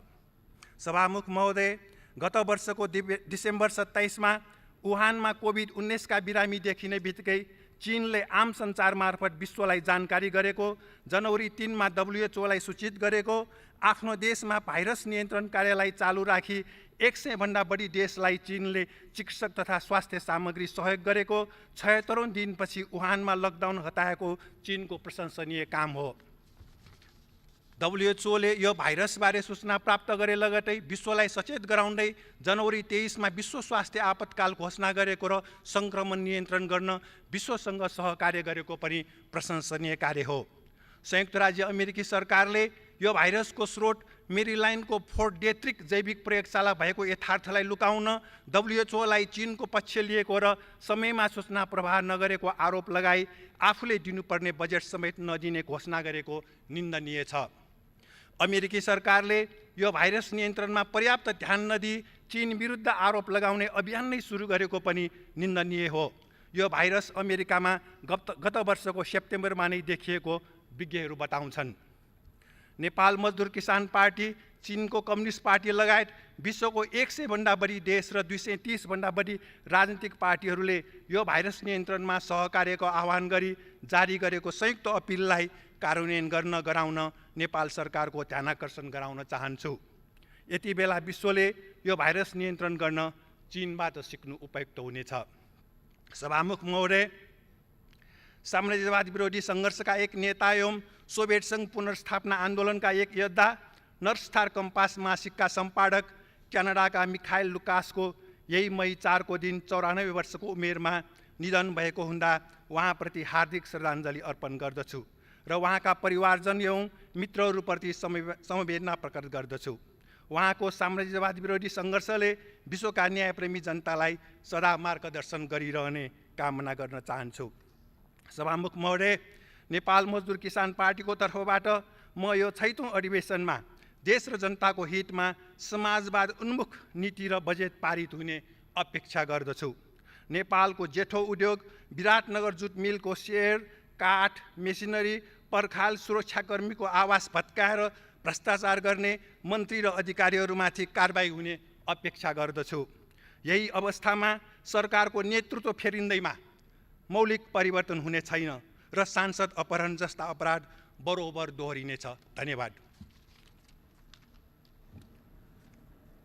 मान्य सदस्यहरू, प्रतिनिधि सभा नियमावली 2075 को नियम 142 बमोजिम आर्थिक वर्ष 2077-78 को विनियोजन विधेयकका सिद्धान्त तथा प्राथमिकता छलफल 2077 वैशाख 28 गते प्रारम्भ हुने जानकारी गराउँदछु। मान्य सदस्यहरू, अब पूर्व सदस्य विश्वनाथ प्रसाद अग्रवालको निधन भएकोमा निम्नलिखित शोक प्रस्ताव प्रस्तुत गर्दछु। प्रतिनिधि सभाको यो बैठक 2064 सालको संविधान सभा निर्वाचनमा तत्कालीन नेपाली जनता दलबाट समानुपातिक तर्फबाट निर्वाचित सदस्य, नेपालको शिक्षा, संस्कृति, विज्ञान क्षेत्रमा योगदान पुर्याउनुभएका प्राध्यापक डाक्टर विश्वनाथ प्रसाद अग्रवालको 75 वर्षको उमेरमा मिति 2076 साल फागुन 30 गते शुक्रबार ललितपुरको सानेपा स्थित आफ्नै निवासमा असामयिक निधन भएकोमा गहिरो शोक प्रकट गर्दछ र उहाँको दिवंगत आत्माको चिर शान्तिको कामना गर्दै शोक सन्तप्त परिवारप्रति संवेदना प्रकट गर्दछ। उक्त शोक प्रस्तावलाई पारित गरिदिन हुन अनुरोध गर्दछु। उक्त शोक प्रस्ताव पारित भएको घोषणा गर्दछु। मान्य सदस्यहरू, अब पूर्व सदस्य शिवनारायण उरावको निधन भएकोमा निम्नलिखित शोक प्रस्ताव प्रस्तुत गर्दछु। प्रतिनिधि सभाको यो बैठक 2064 सालको संविधान सभा निर्वाचनमा तत्कालीन नेपाली काङ्ग्रेस दलबाट समानुपातिक तर्फबाट निर्वाचित सदस्य, लोकतान्त्रिक आन्दोलन र सामाजिक क्षेत्रमा समेत क्रियाशील नेता शिवनारायण उरावको 61 वर्षको उमेरमा मिति 2077 साल वैशाख 1 गते सोमबार धरान स्थित बीपी कोइराला स्वास्थ्य विज्ञान प्रतिष्ठानमा उपचारको क्रममा असामयिक निधन भएकोमा गहिरो शोक प्रकट गर्दछ र उहाँको दिवंगत आत्माको चिर शान्तिको कामना गर्दै शोक सन्तप्त परिवारप्रति संवेदना प्रकट गर्दछ। उक्त शोक प्रस्तावलाई पारित गरिदिन हुन अनुरोध गर्दछु। उक्त शोक प्रस्ताव सर्वसम्मतिले पारित भएको घोषणा गर्दछु। मान्य सदस्यहरू, अब हामी स्वर्गीय विश्वनाथ प्रसाद अग्रवाल र शिवनारायण उरावको निधनप्रति शोक व्यक्त गर्न उठेर 1 मिनेट मौन धारण गरौँ।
धन्यवाद।